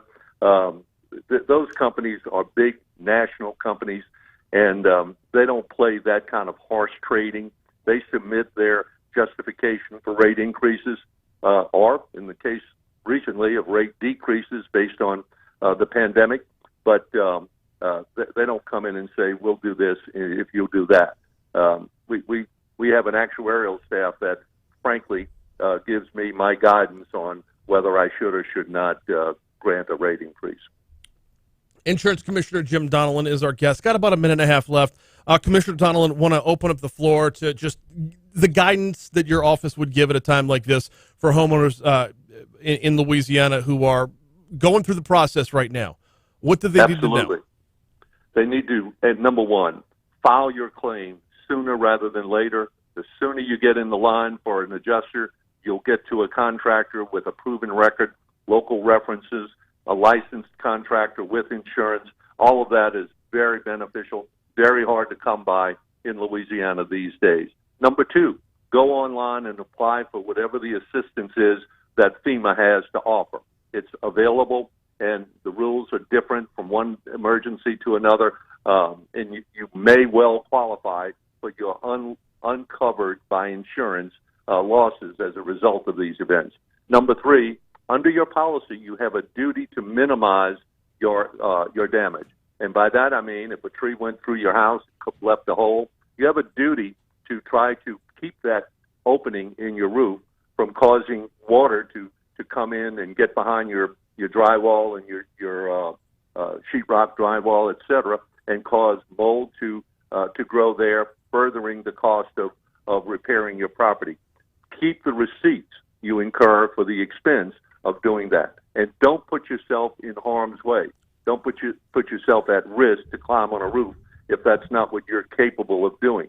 Hire someone to do it and pay for the supplies necessary. Keep those receipts. They're part of what you're entitled to in compensation. And lastly, if you have any concerns, questions, challenges, we're at 1-800-259-5300. Give us a call, 800-259-5300. And that phone number will be included when we post this on demand after we're done. Insurance Commissioner Jim Donelon, thank you so much for the time this morning, sir. Excellent interview. I really appreciate it, and I appreciate the time to speak with your listeners here this morning. Thanks, Brian. Thank you. Glad to have you on this morning. It is 7:31, time for CBS News.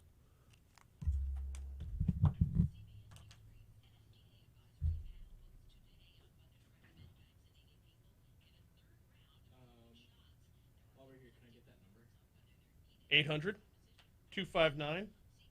800-259-5300.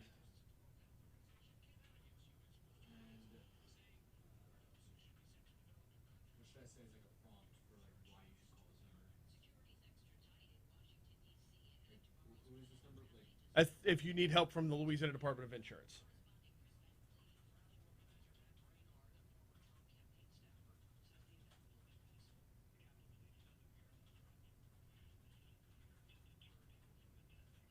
Tim Temple tried to call me in the middle of the interview. I'll be sending him a text. Sorry I missed your call. That was live.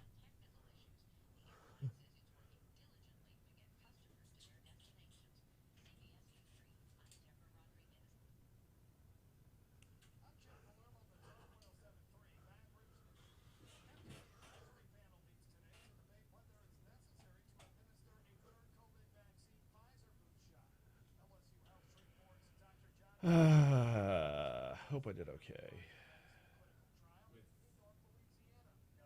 Kill the mic.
Excuse me.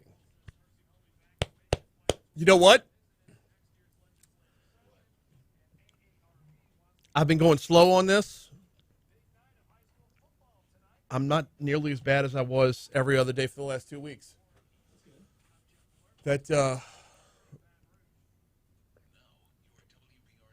maybe I'm just drinking too much liquid in the morning because like 2 big ass cups of coffee, it's just a lot of liquid, and I'm thinking that this is well, this is 16 ounces, and I'm not halfway done with it yet. I got this. I'm not a big energy drink guy. Usually I just wake up with a cold or hot shower. But since I'm waking up this early in the morning now, Mhm. regularly, I've tried getting into.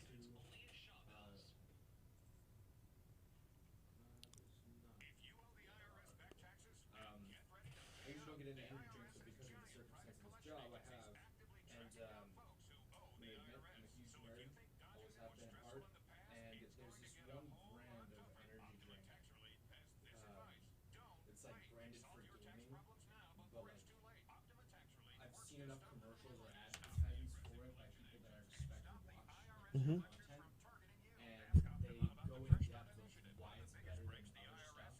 What's the name of it? It's called gamer subs. It's a powder that you get, you put in your water and you just shake it up. The serving size is like this big instead of like the whole thing. He goes into like the certain chemicals they have in it and why it's better than the leading brand. And I have put, it's supposed to be like a serving size for 250 milliliters. And my bottle is 500, so I put 2 scoops in. I drink it while I shower. I'm like up halfway through shower and I don't crash. Nice. I've never crashed So so far. far. Yeah, so far. Actually, I've only been doing this for a couple of weeks. Maybe that'll change. BRPT still now. Okay. Happy Friday. There is still a flash flood watch out for the Baton Rouge area through this evening. Showers and storms will be scattered through the morning and the afternoon hours today. Again, since the ground is already so saturated, it will not take much to cause isolated flooding problems. Continue to use caution on the roadways, especially when it's actively raining. All the rain will keep temperatures trending in the low to Well, you said BRPT? Saturday will trend I could do that here. with just a few showers in the afternoon and temperatures in Mhm. the 80s. Scattered showers will continue through the first half of next Yes. week before drier air moves in. Yeah, I'm doing it on the back end.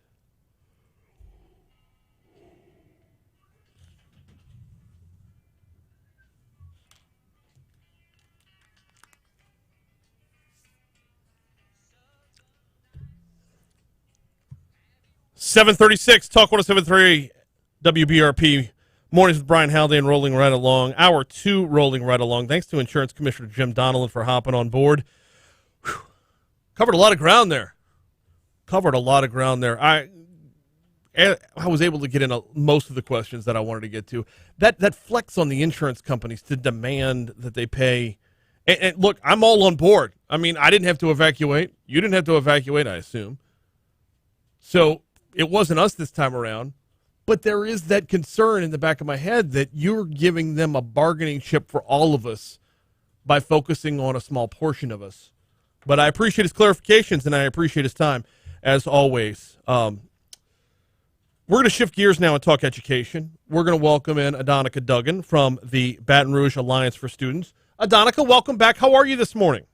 I'm doing great. We've almost made it to the weekend. I'm telling you, another home game weekend. It's going to be a little rainy over the weekend, but should be a good time on campus. Should be a good time throughout Baton Rouge. A lot going on in Baton Rouge. Absolutely. The Baton Rouge Alliance for Students Action is seeking participants for an upcoming political leadership training program called Torch. Tell me all about it, please.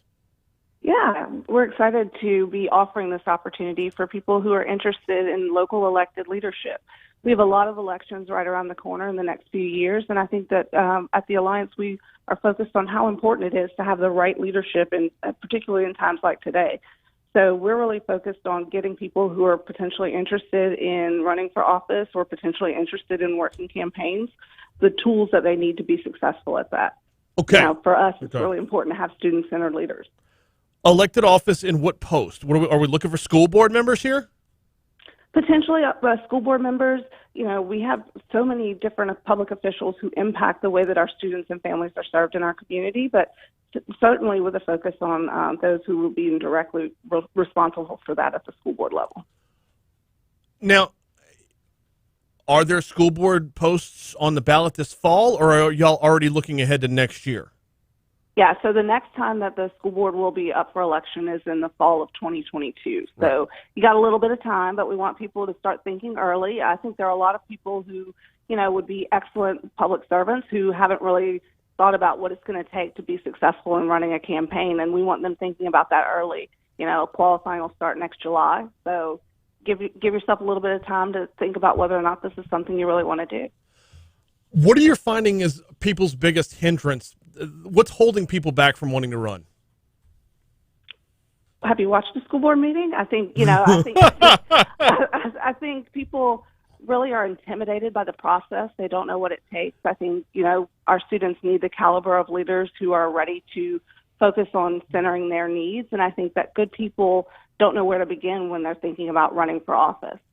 We're seeing a lot more of these committees or efforts, I should say, being put together in a number of different areas to get more people running for smaller offices. And I can't help but I don't want to say take pride in it, but there is something that you should be proud of in that we're getting people more and more active on a scale that isn't like, I'm not talking about the big offices. I'm talking about the offices that are local and do something here.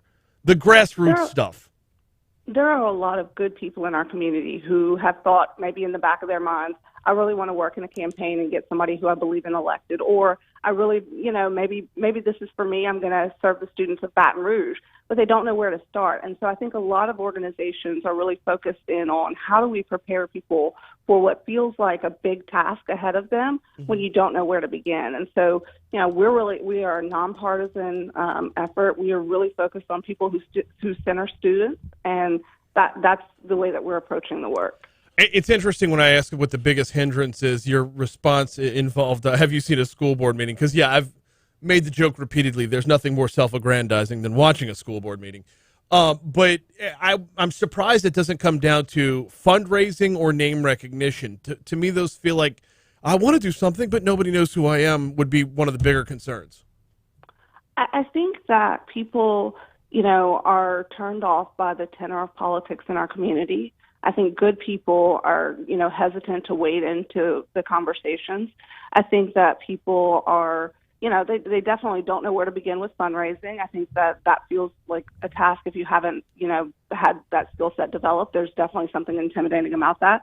But I think a lot of people are like, am I the one, right? And what we're trying to encourage people to think about is, what do the students of this community need? Is that a skill set that you bring to the table? What are your priorities? What do you want for the kids in this community? And can you be a part of the solution? And that solution looks different for every one of us. It's not that every person's going to run for office, but what is your role potentially in running for office or working on a campaign? Absolutely. And it's about time we get to that, because then our school board can be focused on our schools. Because as it stands right now, and I don't want to impugn or indict any particular school board member, but the thought that our school board has been so regularly full of someone who ran for state representative lost, ran for Metro Council lost, then they ran for school board, it's something to run for as a launching pad to another office. That's not what the school board should be. The school board should be here to serve the schools, not as your first stop along your political career. Yeah, this isn't about necessarily, demeaning the caliber of leaders that we have in our school board right now. I think this is about how do people who are really focused on centering the needs of students, who are really focused on what our kids in this community deserve, who have a vision for how we get there as a community, who are going to put the needs of the children in this community first. This is about getting them involved in the process. All right. Now, what does the program entail? What kind of commitment is needed? What does the Alliance for Baton Rouge Students do to get people ballot ready, if you will? Yeah, it is a weekend-long event on November 19th through the 21st. We're accepting applications right now at bralliance.org, and it is focused on national folks and local folks who have done this before, people who have run successful campaigns, who understand what it's going to take to win, who have worked in campaigns, who, understand how to build your personal brand, how to begin fundraising, how to understand the data of a district, giving you all of the tools that you need. If you're starting from square one, you're going to leave this weekend with a strong set of tools to be successful. Let's talk about political affiliation, because I'm assuming y'all are backing away from that. I'm assuming there is no lean one way or the other. But is there anything that is vetting potential candidates when it comes to that, if they're very passionate about one issue or another? Yeah, we do not have a political affiliation. We think that this community is going to need leaders who are representative of the districts that they serve. And so that for us is the most important thing. We are really focused on people who put the needs of students first and who aren't necessarily focused on all of the adult issues. That is the core of the Alliance's work, and that's the only vetting criteria, is that you are a leader who prioritizes the needs of students over adults. I asked that because inevitably you're going to run into some folks that say, I want to run for school board because, and I'll just use two examples, I want to run for school board because I want to put prayer back in our public schools, or I want to run for school board because I believe critical race theory should be taught as low as third grade. Like, do y'all do anything to curb someone with that sort of tangent, I guess? Yeah, I think we have to have views that are representative of the districts that they serve, and so if those were the prevailing views in the districts that those people were serving, then that would be a conversation that we'd have to have. But I don't think necessarily that is the case. So I think for us, it's really more about making sure that we are preparing a wide swath of people. We have 20 participants on each track that will be available, and so just because someone goes through the program doesn't necessarily mean that we're fully aligned with everything that they believe. That there's a process on the front end, but also, that we're just preparing. We think the more people who are prepared to run a quality campaign in our community, the better off we'll be. Adonica Duggan is with the Baton Rouge Alliance for Students, talking about the Torch Boot Camp coming up about mid-November, which gives you plenty of time to sign up right now. Adonica, we're seeing more and more of these groups pop up, or more and more of these efforts pop up to get more and more people running. Louisiana Women Lead is one that I've had on the show a number of times, and I would think there would be crossover here for y'all to team up together to put some people on the ballot as well, but that's for another conversation. When we're seeing these grassroots efforts like this, how long before we start to see payoff? I mean, is this as immediate as the next election, or is this a long-term play by Baton Rouge Alliance for Students to start changing the direction of the boat? So I think it's both, right? I think, we have successfully run our Changemakers cohort over the last 3 years in my previous role at New Schools for Baton Rouge, and we have just sourced our newest cohort. And in that program, we've had over 75 community leaders go through the program. Some of them will identify themselves as people who may have a desire to run for office, but I think that there's just this opportunity to continue to build public interest in something that's so critical for our community. And, leadership in moments like these, whether it's COVID or hurricanes, it is critical for us to have the right people at the helm to make decisions that benefit our community. Where can folks go if they want to learn more or if they want to sign up? Yeah, bralliance.org. They can sign up on our website. They can also find us on Instagram, Twitter, Facebook, all the socials. bralliance.org. You got a little time, but I wouldn't wait too long. This is a fantastic opportunity. We live in a world where we can all sit back on social media and complain about the way things are. This is an opportunity to get in the ball game. We think everyone in our community should have a role in ensuring that our kids have the quality of education that we want for them, and this is an opportunity to find your place. She is Adonica Duggan with the Baton Rouge Alliance for Students. Thank you so much for hopping on board today. Thanks for having me. Have a great weekend. You do the same. You ever sit through a school board meeting? You ever watch a school board meeting? Oh, my word. Whew. It's brutal. Absolutely brutal. Hey, we still got a lot more ground to cover this morning. I got the outside in coming up in our next segment. Jake's going to have this day in history next hour. Also next hour, I can't tease this enough. No, I'm not talking about Foodie Friday, although I can't tease that enough either. Mooyah is going to be in the house today. Here's the headline from the press release. What happens when a newspaper's opinion page ignores national politics? New research finds more local news can bring people together. Boy, if that doesn't dovetail with what we just talked about, I don't know what does. Joshua Darr, LSU Assistant Professor for Political Communication at LSU, is going to hop on board next hour to talk about this. What does it mean locally when we focus more on local issues and local matters? What does it mean locally when we don't put ourselves in these national silos? That's coming up at 8:15. And yeah, like I said, Mooyah, burgers, fries, and shakes at 8:35. Foodie Friday, presented by the Louisiana Beef Industry Council, going to be coming your way. Hey, we got 1 minute until we check your money now. In that minute, I got to ask a question. Brack's Future PAC just did a poll on the Cats renewal. They're finding support for the renewal of the millage to be strong. Do me a favor, hop on our YouTube page. We're live on YouTube right now. Are you on board with this? Are you cool with renewing the millage to service cats? It's going to be an ongoing topic until Election Day, I'm sure. But polling says support is strong. What say you? Let us know on YouTube. Your money now is coming your way shortly. The Outside In after that, presented by BRPT Lake. Don't forget, everything you need from Talk 107.3 you can get on demand. The Talk 107.3 mobile app is presented by Gregory Ricks and Associates. Listen live, listen on demand. Heck, even set an alarm to wake up with this show. Talk 107.3 mobile app, presented by Gregory Ricks and Associates. Debbie says they need to learn cursive. Who? Oh, students?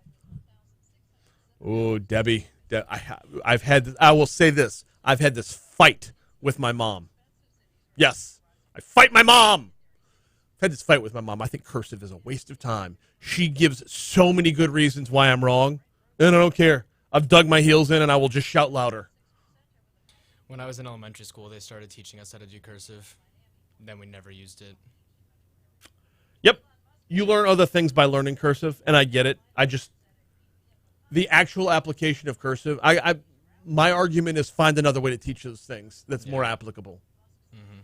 Tiffany says, you better be in, Tiffany. Between Louisiana Women Lead and now get in on this. It's free, by the way. Get in on this one as well. You put those two things together, you start building networks. You have BRPT. Did you do Ghost Limb? No. No, I have not. Crap, I could have done that right there.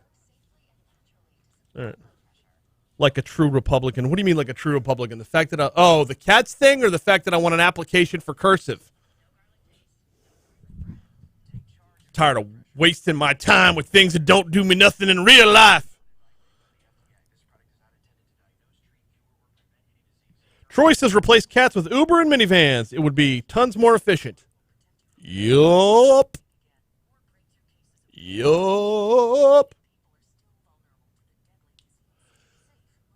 So, was at Independence Park for an hour and 15 minutes. This is about 2 weeks ago, maybe 3. A Cats bus was parked on Independence Boulevard by that little bus stop right there. During the time that I was there, my wife and I were making use of the time by getting in a little run/walk, because we don't run the whole way, during it. So we were making laps around the soccer fields, right? For the entire time that we were making laps around the soccer fields, that bus never moved. 45 minutes worth. That bus never moved. Now, I don't use Cats buses. I'm not taking a bus to get to work at 4:30 in the morning, and there's no bus that's going to follow my route to get where I need to go when I need to go there. So, my life is very disjointed in that way. But I get the need for having public transit. I just question whether or not we rest on our laurels and don't don't try to do it better. If you were showing me something inventive from Cats, if you were showing me something that shows the actual application of how Cats is staying ahead of the curve, well, we have natural gas buses, we have electric buses, I don't care. Show me you're getting people from point A to point B more efficiently and not with just a bus.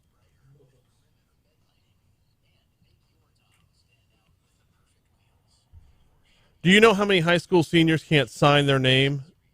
Teach them cursive. Yeah, okay.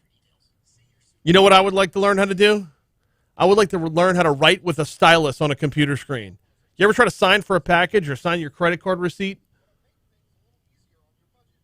Yeah, I look like I'm using the wrong hand every time. Students need to learn home economic skills. Yes. Life skills, such as ironing a shirt, balancing a checkbook. First of all, if you don't know how to iron a shirt, shame on you. Well, if you don't know how to balance your checkbook, shame on you. See, that's something that I felt in high school. I feel like we learned so many things that weren't going to be used outside of that class, when in reality there are things like, what's a mortgage? How do you pay your taxes? Like Right. home application stuff that you will use in real life that I feel like would be invaluable. It would be something I'd use for the rest of my life. But the problem with the problem with a lot of those is that how to pay your taxes, that's going to change from year to year as tax codes change. You've learned math. That's half the battle right there. Yeah. The mortgage thing, I'm totally with you. Compound interest is learned in math, though, too. So while it wasn't spelled out in terms of this is what you're going to need to know for your mortgage, it was compound interest is taught in math class. Yeah. I still think that, I could have learned better things than what a mitochondria is. Well, that's true, too. Let the new kid talk. What do you mean let the new kid talk? When does he not have a chance to talk? My mother was an elementary school teacher for 49 years. She constantly preached how important cursive was. A couple of years ago, I started researching it. It has lots of cognitive benefits. We're going to have to dive into this again. This is a hill I'm willing to die on.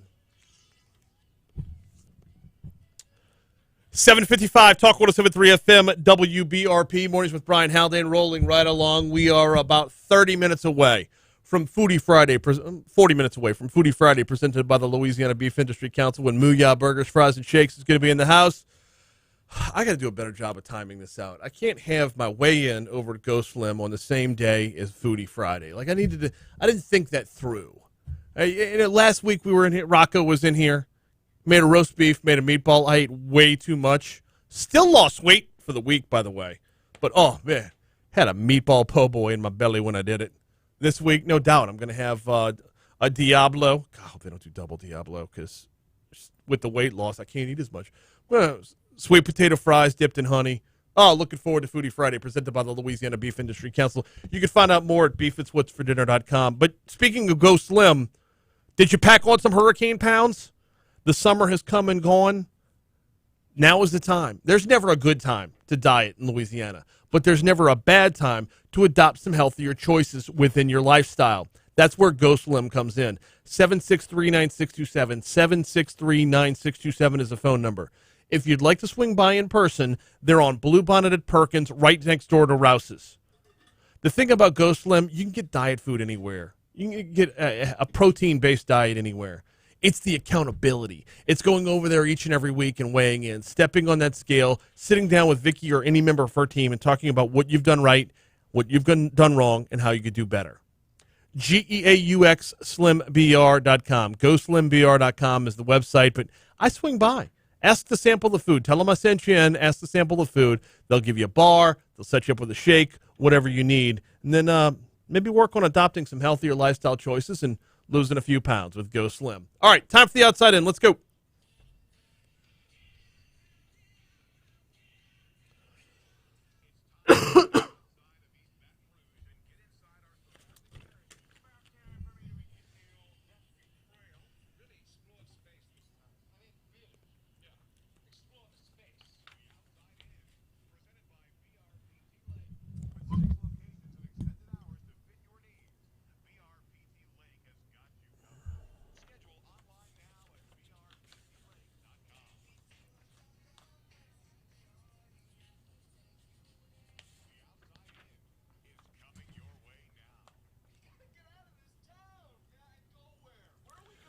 Livingston Parish, where the school board voted yesterday to approve pay raises for all their employees.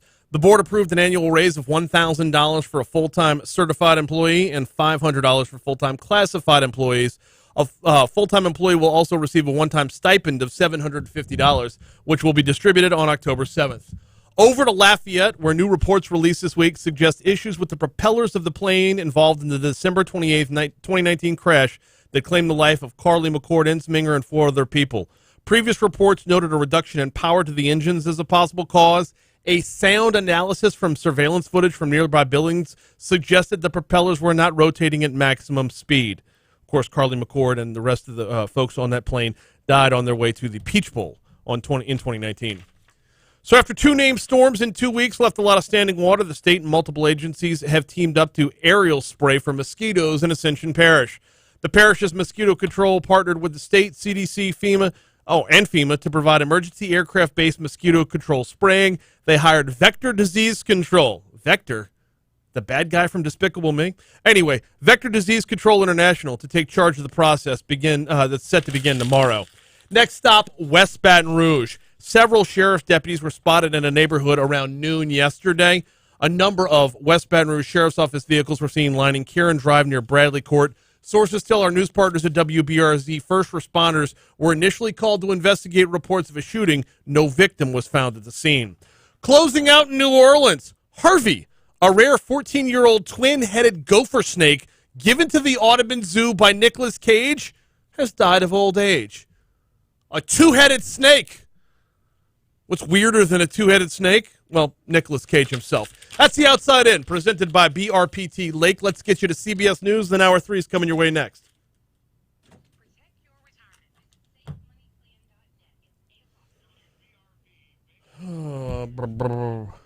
Clint says that crap is hard, bro. What, Go Slim? Is Go Slim hard or cursive? That's funny. Trying to get Tiffany to try Go Slim out. Right, y'all both should, man. I mean, I know you're in it already. But okay, you know what? Double down on your efforts. If you're both in it, you're going to work together. The more you work together, first of all, what marriage isn't better when you're working together, right? You got a common goal. Teamwork makes the dream work. But you're going to find that the more you're working together, the easier it's going to be to accomplish your goals, both of you. It's should you so choose. I mean, plus you can hold each other accountable. Mm-hmm. You have somebody it's daily right there accountability. doing the same thing Plus, as it's you so every much. day. It's so much use. I can speak from experience on this. Chris, the first time I did Go Slim, and yes, I've had to do it twice because the flood was just a pain in the butt for me. I lost 75 pounds with Go Slim. It was called MetaFast at the time. I lost 75 pounds with him. I kept that weight off for 4 years and then put a lot of it back on during the flood and then just didn't give a crap after the flood. Anyway, I've lost 50 pounds this time around so far. I'm going to lose about 10 more. I know. I'm going to lose about 10 more before I'm all done. The difference between having healthy food at home and having garbage at home makes all the difference in the world. And if Christy and I are both laser focused on being healthy, it makes it that much easier. You have less junk to consume in the house. You have more zoodles and less noodles. Also, make yourself food as much as you can. Like, avoid eating out. Wait. That whole time, Clinton was talking about ironing a shirt. Oh, God, that's so good. I thought he was talking about Go Slim. Legend. I'm like, it's really not that hard. I didn't want to be mean, but I'm like, we can get this done, bro. Ironing a shirt is hard. And no, don't do that together. Ironing a shirt is a one-man battle. That's funny. Yes, Wait, I didn't know somebody survived that crash. I didn't realize that. I'm listening to the news right now. It said one business that's booming during the pandemic, liquor stores. Yeah. I'm like, not surprised, but I've been drinking my ass off. I drink way too much these days. Yeah, that's the difficulty with doing any sort of self-improvement, whether that's working out or eating better. Once something is thrown into the mix that has to throw you off your game, getting back on, for me personally, that's really difficult to get back on the schedule. Very, very hard. Especially when it's something as comforting as alcohol. Mm-hmm. I'm not going to say addictive as alcohol, although it is very addictive, but I'm not using that as a crutch. I'm not using that as an excuse. I'm using the comfortness of it as a crutch to be able to, at the end of the day, come home and pour a glass of whiskey. Mm-hmm. Not like one or two fingers, a glass of whiskey.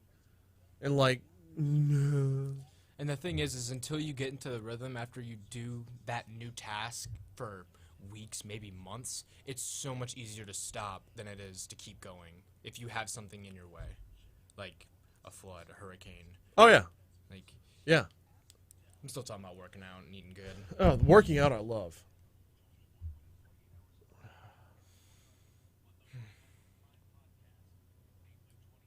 Hey, let me know when that Donelon interview's up, because I got people asking for it already. So. Okay. Yeah, I should be getting that up before 10 o'clock. Okay. We have an interview at 9:30 with Steven Weber. Okay. Steven Weber of Wings fame. Maybe 10:30. I'm gonna there you go. I need to start a B-list celebrity wall of fame. Not that Steven Weber is. I don't want to say B-list. I need to start like a character actors wall of fame. Who's Steven Weber? He was in the show Wings. Wings? Wings. Oh, you're way too young for this. Oh my god. Okay. Wings was a show, I guess, in the 90s, and then it was in syndication on USA forever. Go back and watch it. You'll find a lot of. Did you ever see the movie Sideways? Mm-mm. Yeah. You ever see Monk? No. Marvelous Miss Maisel? Bless you. No. Tony Shalhoub was in Wings. He's been in a million. He was Monk. He's the Miss Maisel's father in the Marvelous Miss Maisel. Lowell Mather was the handyman, the mechanic in Wings. He went on. He was in Sideways. He's done a bunch of stuff since. Steven Weber was the goofy, if you'll pardon the pun, fly-by-night brother.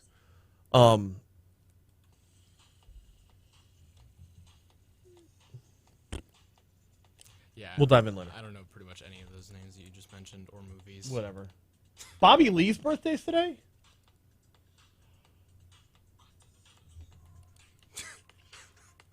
You can mention that one if you want.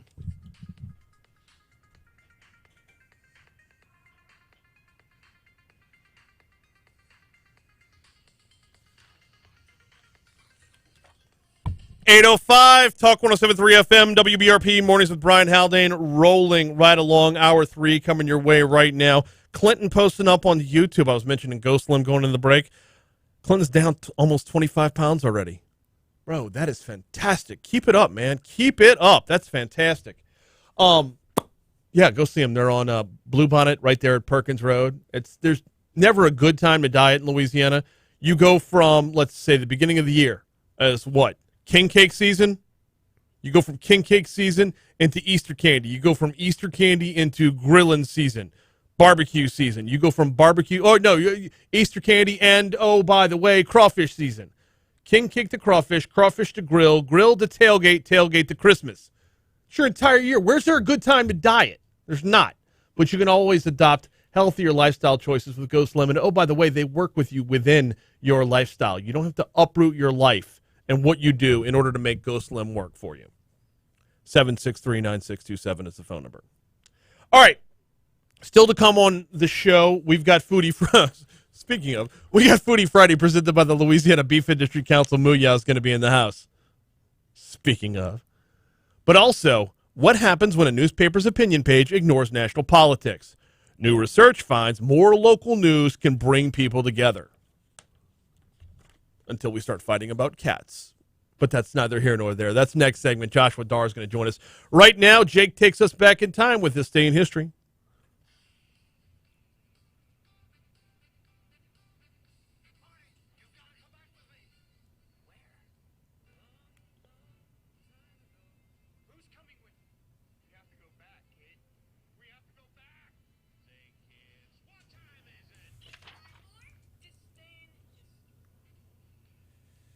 What do you got, Jake?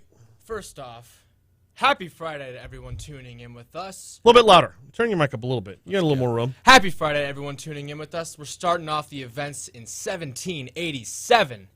The U.S. Constitution is signed by delegates at the Philadelphia Convention. Start off with some of that. We're going all the way. How'd that work out? That's up for debate. All right. 1937, first NFL game in Washington, D.C. At the time, Washington Redskins beat the New York Giants 13-3. Huh, didn't they play last night, too? What, last night? Yeah. Who played? I don't know. The Giants and football team. Washington won 30-29.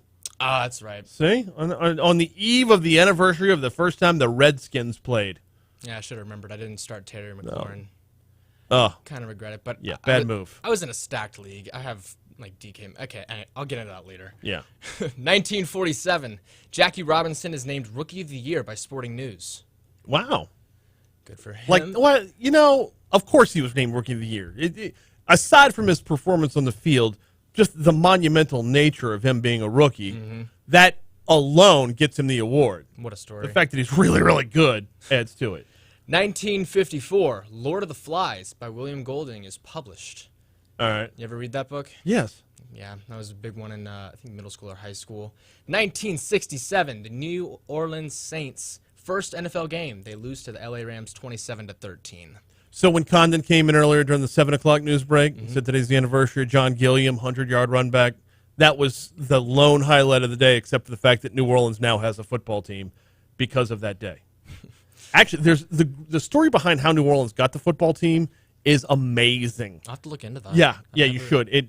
Our Senators played a pivotal role in bringing the AFL and NFL together, worked them through the whole antitrust legislation that brought the whole league together, and we ended up with a franchise because of it. It was fantastic. Wow.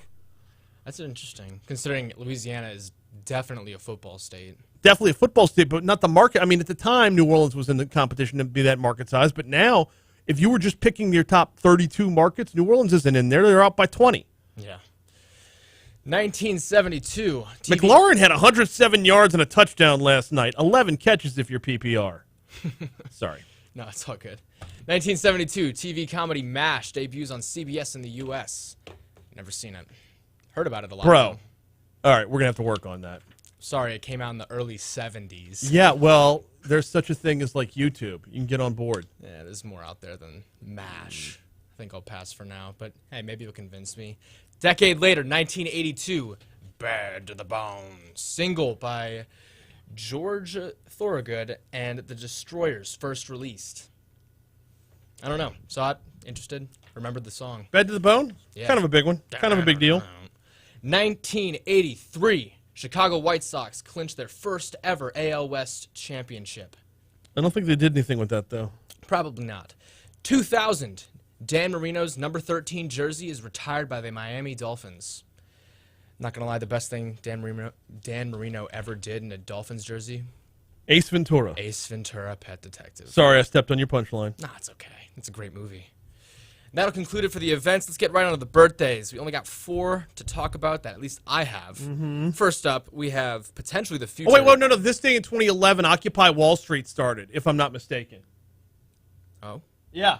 Yeah, 9/17/2011, a demonstration calling itself Occupy Wall Street began in New York, prompting similar protests around the U.S. and the world. So, yeah, this day 10 years ago, Occupy Wall Street. Interesting. Now on to the birthdays. First up, the potential future GOAT of football, Patrick Mahomes, turns 25. Stop. Come on, man. No. You see him on the field? Yeah. Yeah. Have you seen what the GOAT has done? Stay in the pocket behind a really good O-line. Got almost as many rings as fingers. Yeah, that's cool. Anyways. Not all with Belichick anymore. I mean, how much do you value rings in the GOAT conversation? Granted, he has a good 7. deal. I get it. He's got a lot. When you go and do it for a different coach, a different program, a different a franchise that traditionally has been garbage, yeah, it changes the game entirely. Yeah. All right, Alex Ovechkin turns 35. Shout out to any hockey fans out there. I mean, we're in Louisiana. I don't know if we have too many, but if we do, Alex Ovechkin, he turns 35. All right. Yesterday, Brian, you told me I missed out on a very key birthday, and it turns out you were wrong, I tell you. It happens. Flo Rida turns 42 on this day. No problem with celebrating Flo Rida for more than one day. I think it's every day. I mean, Shawty did, in fact, have them apple-bottom jeans. Boots with that fur. Mm-hmm. Phil Jackson turns 75, one of the greatest, if not the greatest coach of all time. I don't know, there's a huge debate of that. Speaking of GOATs. Mm-hmm. Does Jackson get it done with it? Well, yeah, he did. Wait, does he get it done without Hall of Famers, or are they Hall of Famers because it was Phil Jackson? Like, yeah, that's a whole. I know, but you had the Bulls, and then you had the run with the Lakers as well. We had both runs with the Bulls, Lakers. Then he had that horrible stint with the Knicks. Oh, I forgot about that. Yeah, well, I think everyone else did. But that'll conclude it for the birthdays. Jimmy Johnson's birthday is today, not the football coach, the NASCAR driver, also Rasheed Wallace. Also comedian Bobby Lee. But one more, and we love to bring it home as often as we can. Happy birthday, Russell Shepard. Happy birthday to all of those. I didn't have any deaths recorded for today, which I guess that's a good thing. We're moving on to the holidays before we wrap up today. National Apple Dumpling Day. Can't say I've ever had one in my life. An apple dumpling? Ever will. No, probably not. It's just so obscure. I would not try it, but like, can you remember the last time someone put an apple dumpling in your face? No, I don't go with anything culinary that was made by the Pennsylvania Dutch except for eggnog. And even that's got to be whiskeyed up. National Monte Cristo Day. There's a winner right there. Deep fry a ham sandwich, I'm in. Love me a good Monte Cristo. And the last holiday that I have selected is National Pet Bird Day. Whatever. Yeah. You know who has pet birds? Who? Gary Busey. You want to be more like Gary Busey? Get yourself a pet bird. That'll conclude it from my side of this day in history. Happy Friday to all those listening. Have a great weekend. We are super duper late for a break. When we come back, let's talk about what happens when a newspaper's opinion page ignores national politics. There are repercussions to this in all forms of media, not just newspapers. Joshua Darr joins us next.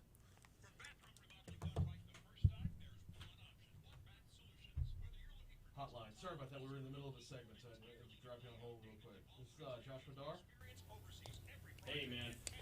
It says, what is your title, your official title? To those on YouTube, thank you for tuning in. Like I said, happy Friday. Have a great rest of your week. Have a great weekend. Okay. And I'll see you on Monday. Make sure to give the proper attribution throughout. All right. So, yeah, I was reading this and I have been fascinated by it, especially because we're like a locally owned company in a news format that is normally a national shouting match. So, yeah, I think so. So, hang tight. Coming your way in about a minute and a half. Thanks. You done? You did your PT, right? No. I got that. Okay. And I think that might be the last one. Should be. Done Mooyah. Done. Yeah, Beef Industry Council's not going to be on the log because it was supposed to have ended at Labor Day. But we're going to do it anyway.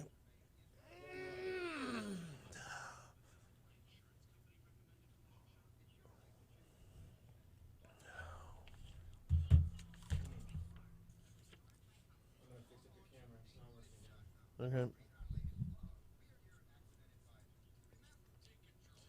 On this day in 2018, for the second time that season, Christian Yelich hit for the cycle.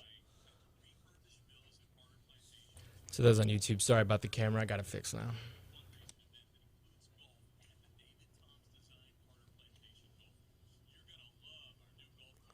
Hideo Nomo threw a no-hitter on this day in 96.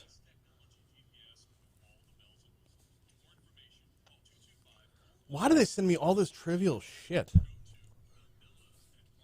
Morning! Super good! 8:30. You're half an hour early. Uh-huh.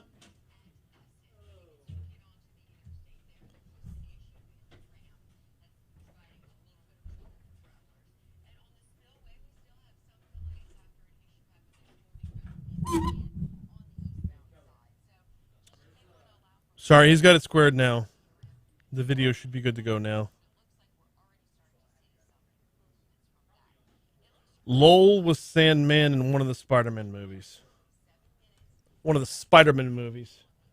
Okay, have you seen the Spider-Man movies? Which ones? I don't know. Whichever one has Sandman in it. Oh, that's Spider-Man 3. with, Okay, Tobey that Maguire. guy was on Wings.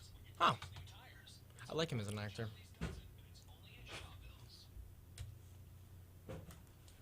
Alright, let's get it.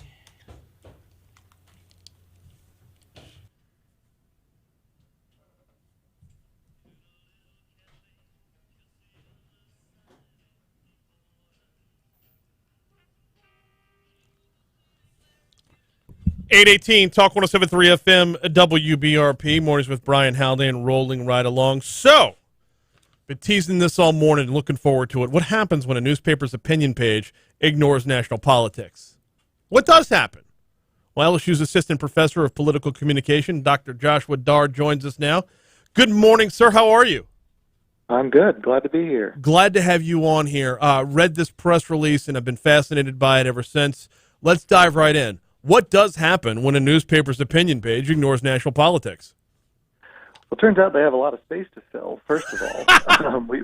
We found out this newspaper, the Palm Springs Desert Sun, way out in Southern California, was still, mentions, it happened in 2019, so mentions of then President Trump were maybe 33% of the page. There was a lot of national politics.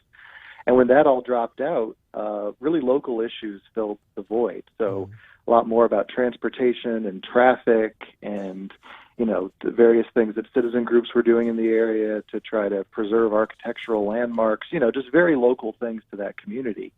And then we also found that polarization slowed down. So people didn't feel so far apart from each other politically as they did in a community that we used as a comparison that didn't change their newspaper. So, local issues got out and people didn't feel so far apart anymore. Why do we drift towards the national so often, though? Why is it like a moth to the flame or like not looking away from a train wreck? Why do we drift towards the national so often? So I think there's supply and demand parts of that, right? Which is that now it's easier than ever to read national news media, and they have a huge nationwide audience, whereas local media has to attract a smaller audience. So if you want information on national politics, you can get it very easily. And people do want it. That's sort of where all the, a lot of the entertainment is, a lot of the focus of the media. And if you want to talk to people about politics, it's a common touchstone that everybody knows about. So there's both evidence that the supply is increasing and the demand is there, which sort of leaves local media somewhere in the middle. Yeah, and we have we end up losing a grasp of what the job someone's running for actually holds. The day that I forget who it was. It wasn't John Schroeder. Somebody ran for treasurer as pro-life, and I'm like, the day that our treasurer is determining whether or not abortion is legal is the day that we all need to just cash in our chips. But it's something that associates you with a national position. Therefore, you're looking to just piggyback off of the silos that we create for ourselves. Totally true. And, it's part of a broader trend that political scientists call the nationalization of politics, which is that every office, like you say, from dog catcher to president, is about these national issues, and it doesn't always fit right, and it doesn't always lead to the actual sort of representation on the issues that are affecting local communities that aren't really relevant to these broader national issues or what's going on in Washington or how relevant is your opinion on the president to how good of a state representative you can be, right? No, absolutely, yeah. I want to know more about making sure Nicholson and Highland and South Stadium Drive are passable on a Wednesday versus whether or not, we got out of Afghanistan the right way. Right. I mean, people have different jobs. And like you say, those jobs include making sure that the roadways work. Like I said, transportation, a lot more was written about it in Palm Springs. And, California people, traffic's always an issue. But it was, these transportation issues are hooked into broader local questions. They were building a minor league hockey arena, and they had to negotiate with the local Native American tribes. And it was about sort of newer parts of the community versus older parts. There's a lot to these issues, and if local media gives them the space to develop, people can learn and people can participate in really interesting ways. All right, let's back up the conversation to where you said when I asked, what happened when they bailed, you said they had a lot of column inches to fill. That also means they've got a lot of advertising to sell as well. Did the research show anything about the sellability of local news versus national news? So we measured subscription intention. We didn't necessarily look at advertising, but if you think about it, the local marketplace advantage of a local newspaper is to sell local issues and to connect advertisers that sell locally to local consumer bases. And so if a local newspaper is just a pale imitation of a national source, they're not going to attract local advertiser interest the way that they might if they were, a sort of essential part of the local consumer base's day, which is more maybe what they used to be. And so when you add to that the fact that most advertising is going online and Facebook and Google are sweeping up a lot of the advertising revenues that used to go to local newspapers because that's how people are finding local news, it paints a pretty dire economic picture. But relocalizing their content might be a way to get some of that back. That actually walks us right up to the Journalism Competition and Preservation Act, which I had no idea about. This is Senator Amy Klobuchar and Senator John Kennedy teaming up on this one, and I find it fascinating. Please tell me all about it. Sure. So this is, like you say, a bipartisan bill. We'll see exactly where it lands, but the idea of it is to try to allow local media to band together to try to collectively bargain with Facebook and Google, because right now, if you find your local news through Facebook and Google, they're getting most of the revenue from the advertising, not that you see when you access those sites, not necessarily the sites themselves. So Facebook and Google are using the content that local news sites create to pad their own very, very, already full pockets, while local newspapers and other local media are losing out. And so this would allow, instead of each individual small local news organization having to negotiate with these tech giants, they could band together and negotiate together to share that revenue and help funnel some of that money back to the people who are actually creating the content that people are reading. So it's similar to what Australia did recently, and it's a bill that has bipartisan support because politicians from both parties depend on local media to get the word out to their constituents and to communicate with the people that are sending them into office. And it's an interesting spot when it comes to social media because local media needs social media, but we're not going to have the reach or the kind of sway that a national news outlet would. But at the same time, though, we're not getting in that fake news game where we're trying to publish something that has an agenda. I mean, but we're treated with the same criteria for some reason. Yeah, I mean, the content management part of this, where the social media companies are trying to figure out what they will and won't, show, is sort of a separate argument, I would say. But the bottom line is you don't attract their attention as a single local news organization in the way that some of these larger media outlets are going to. And so, in order to be able to claw some of that money back that is coming from people wanting to see what you're doing, you're going to need to be able to band together. And this is part of a long history of government helping local media to survive financially. And it goes back prior to the founding of the country that the government was doing this. And so this is just the latest, most updated version of it, which I think is why it has bipartisan support. This is doing something we've done that we need to keep doing, that everybody agrees, at least most people agree, is worth doing. Now, how do we cross the streams and walk backwards a little bit and say, let me just give you a real-life example here, okay? Congressman Garrett Graves represents the 6th Congressional District. When he goes to Washington, he tries to work on issues that affect the 6th Congressional District. Therefore, when things affect the 6th Congressional District, they are local, but at the same time, though, they take us back to Capitol Hill, therefore they are national. How do we work that balance back into it to where you're crossing those streams? It's really tricky, and that job used to fall to people in Washington, D.C. bureaus of these newspapers. You had people that were from these local areas in D.C. translating what was happening back into that local community.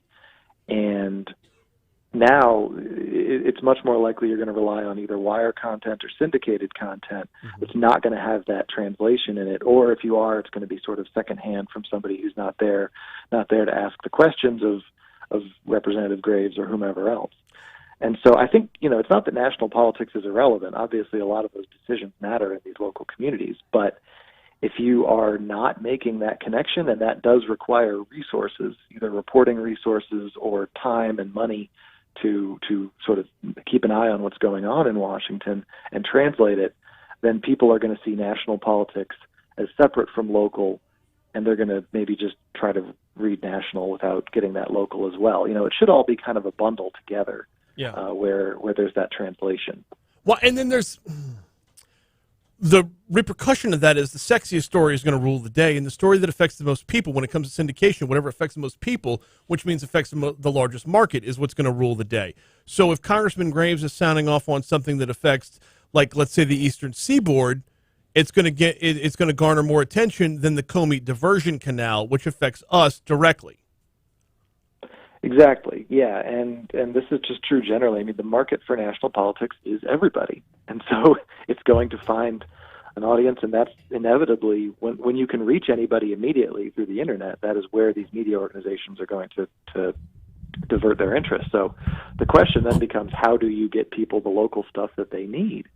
Is it the old-fashioned ways through, through newspapers or through TV or through radio? Is it some new way? Is there something we can do? There's a lot of good work being done on this, but it's a real open question in terms of how you make local stand out in a market that's totally saturated with national politics. Got about a minute left with Dr. Joshua Darr. He's an assistant professor of, let me make sure I've got this right, political communication over at LSU. Did your research was primarily on newspapers, correct?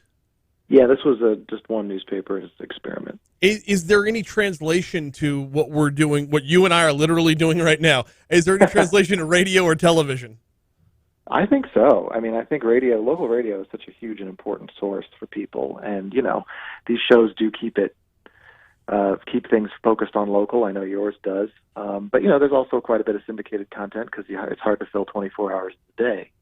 So, to the extent that can be contextualized back into the local world, to the extent that people can know that they can find good local news when they tune into this radio station or others.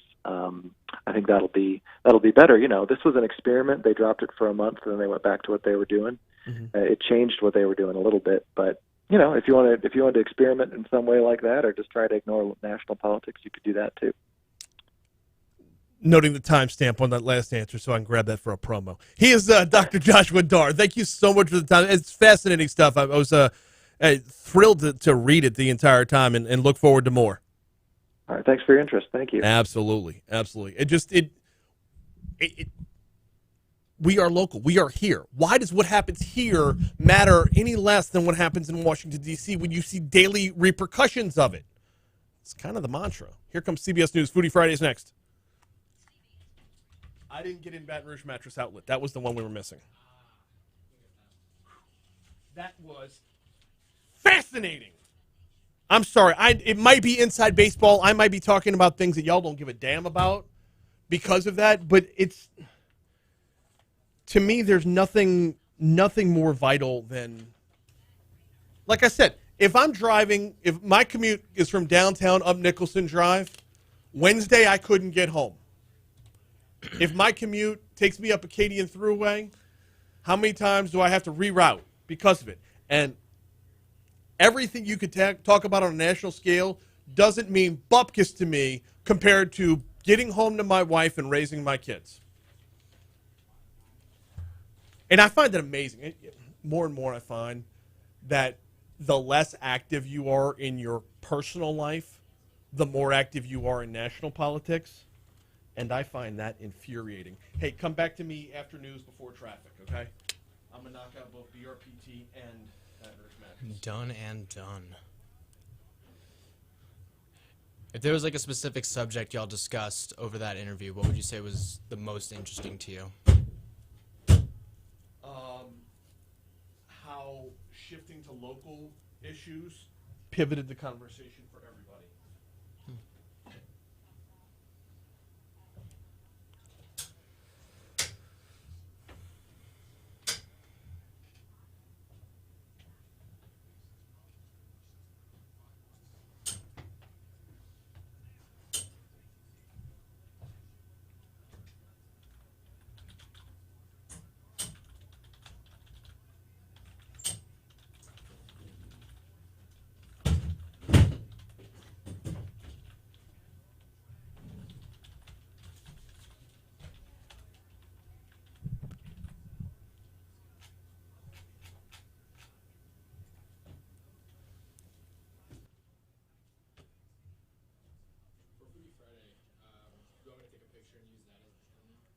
Yes.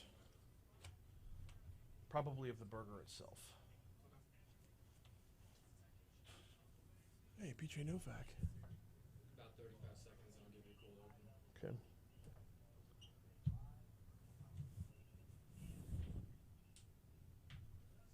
Thank you, Tiffany. I appreciate that.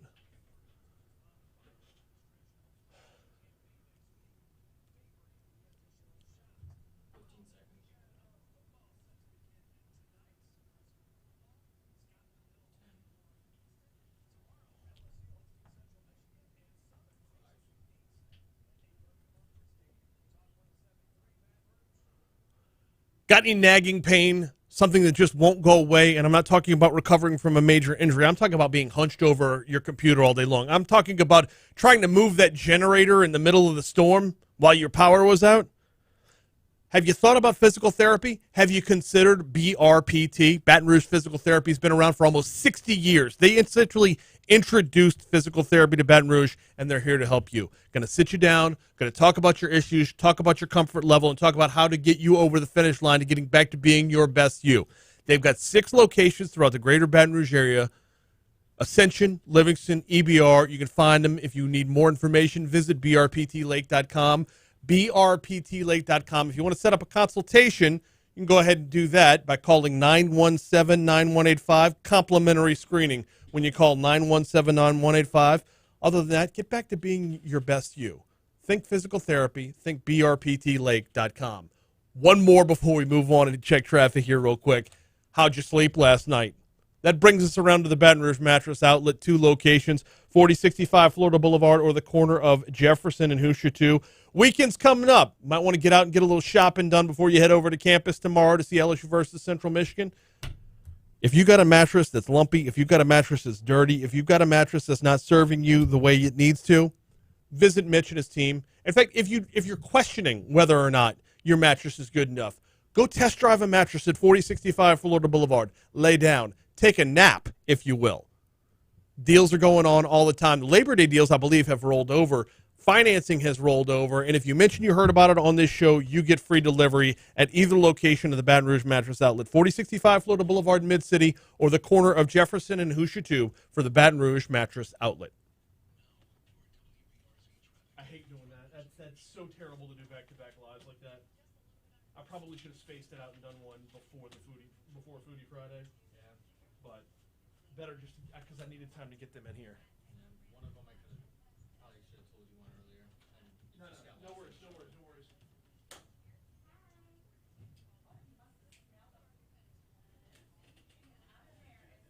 No, I've been coming on every break just to make sure.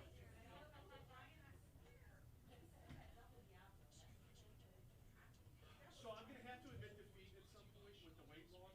I just have the Diablo now. I just don't have that. Yeah.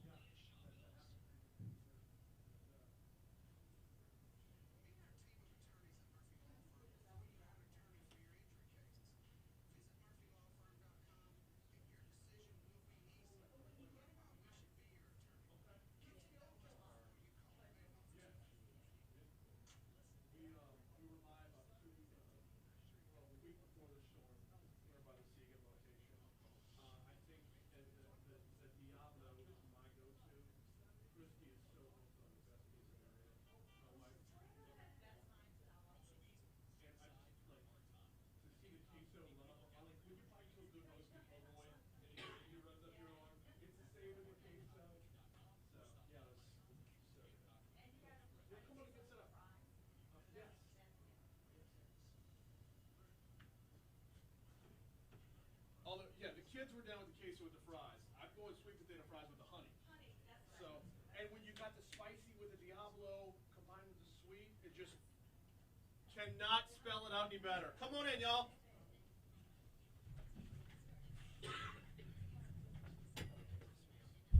I'm moving over to 2 since we got.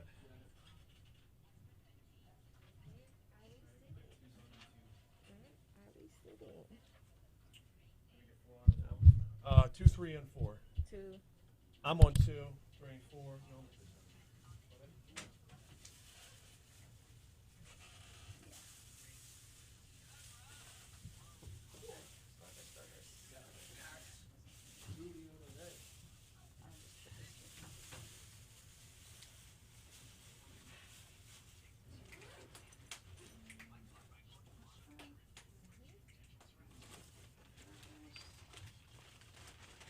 I'm sure you can tell which is which. DD? What's that? The double D. DD? What's that? Come on. Come on. Stop. Oh. BD. BD. What is it? Big deal. What's that? You tell me. It's a Cali Club. NBC. I thought Well, I know MDC. Really? No. A1. Cheddar. Cheddar bacon burger. And. What would I package by itself? I didn't mark it. What would I package by itself? The vegan. Come on. Well, see, that's why you guys are the GM, see? Take it easy. I need y'all's names. I'm Elena. Elena? Yeah, so it's Alaina. And where are you at? I'm in C. And? I'm Quran, Quran. I just go by Q. Q? Mm-hmm. Like the Impractical Jokers. Are you? Yeah. You're a Blue Bonnet. Yeah. Saw you there last time I was there.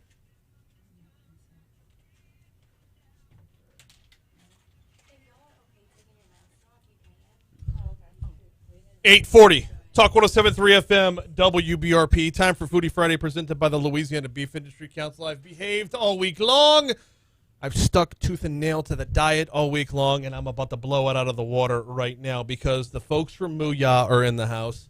I've got Lavandra, I got Q, and I got Elena. Elena's from Segan Lane location, Q from the Blue Bonnet location, and of course both of those are under the same management, ownership, if you will. And I've been looking forward to this since we relaunched Foodie Friday again. Lavandra, welcome back. Hi, Brian. Thank you. Thanks for coming back again. Thanks Nice for to be teaming up back. with us here at Talk 107.3 FM. This No has been prob. fantastic. I got to tell you, when I told my kids this was happening, they're like, "Okay, can we go again?" I'm like, "Yes, we can go again." When have I ever said no to Mooyah? It's always That's fun, right. always a good time, and always a great burger. Let's start with the basics about Mooyah and what y'all do differently. How does Mooyah do it differently than anybody else out there? What makes Mooyah better? Well, what really sets us apart, I take great pride in how we prep everything fresh. Everything's totally fresh. Every single vegetable, every single sauce, even down to the beef. The beef is the highest quality beef on the market. We take it extremely seriously, but we have fun while we're doing it. So you never see a stale face. We're always having a blast in the back, but we're creating the freshest and most delectable food in Baton Rouge. So it's a real nice thing to do every single day. Now, one of the things that I'm always impressed with is the service time. You would think a fresh made burger is going to take a lot longer. Y'all put a lot of pride in getting food out quickly, which I greatly appreciate because we got to get back on with our day as well. But when it comes down to it, the fresh ingredients are fantastic, but the number of varying potential combinations that are out there, that to me that steps up as well. What are a few of your favorites? So my all-time favorite has got to be the Indulger Barbecue, and that's simply because it has pretty much all my favorite ingredients. I'm a real picky eater. It comes with barbecue sauce, mayo, fried onion strings, bacon, and pepper jack cheese, my favorite cheese in the world. And, I'll just throw some jalapenos on there, add a little spice. So that's my all-time favorite. My second favorite is that Dub Diablo. You know that's my jam. Yeah, I know you're a fan of that one. That's mine as yes, well. Sir, That's mine. That's got everything hot on there. I'm a huge fan of spice, so, put a little bit of Cholula, some jalapenos, and pepper jack cheese on a burger, I'm going to be there for it. And then when you pair that up, and this has been my selling point all the time, you pair that spiciness up with the burger with sweet potato fries dipped in honey, then you get the spicy plus the sweet, and it's a game changer as far as your overall meal is concerned. What are a few of the other ones that have been more popular lately? More popular? So lately we've come out with a promotional one. It's called the Big Dill. It's like more of a Texas-style burger. It comes with fried pickles and cheddar cheese, and it's dressed like maybe a more traditional burger, but we have a special sauce. It comes with it's a pecan sauce. It's like barbecue and pecan, and has some bacon bits in there. Mhm. It's absolutely amazing. And I love fried pickles, so I'm a fan of it. Yeah, fried pickles are a winner. In small doses, though. You ever get an order of fried pickles as an appetizer? You get about 4 or 5 in, and you're like, I'm so done. Yeah. This is why that's perfect And right that's there. a perfect balance. And also, don't forget about that the sweetness in the sauce, like you mentioned before. Oh yeah, there's a little bit of sweetness. It mixes with the savoriness of the big, double burger, and it's just like a perfect fit. And alongside that, we rolled out a shake that's a Texas pecan shake. It tastes like butter pecan ice cream, my favorite ice cream. So that whole meal, that'll have me done for the rest of the day. Okay, I have not had the Texas pecan shake yet. I had the s'more shake last month with the campfire burger. Yeah, yeah. And this is a pair. This is fantastic, Brian. You have to taste it. We have it here with us. Okay, today. I'm in. So you're gonna, Y'all know you're I'm gonna in. have to taste it. It has that salted caramel toffee in it as well with All right. that. So it's absolutely fantastic. Let's get Elena up in here as well from the Segan location. Your favorites are what? So I actually like to build my own burger. Okay. And my favorite burger that I build it's cheddar cheese, bacon, the Mooyah sauce, and that's it. That's it. That's it. Simple. Simple. And see, that's the Straight to beautiful the thing point. about, and that's why the double Diablo is so strange for me, because normally I like a simple burger. Right. Give me. Beef does all the work for you, right? I mean, it Yes. makes y'all's job very easy. Yes. When it comes to flavor, you cannot top beef. Brought to you by the Louisiana Beef Industry Council, by the way. Cannot top that as far as is just you don't have to get off the wall. You can, but you don't have to. So yeah, it's just simple cheddar, bacon, Mooyah sauce. What is it about the Mooyah sauce that makes it so special? I think it's the creaminess. It's like a Thousand Island dressing. Mhm. It's a creaminess about it. So it makes it taste real good when you have it paired with the seared. We sear the patty. Yes. That's what makes us different from the rest of the burger joints.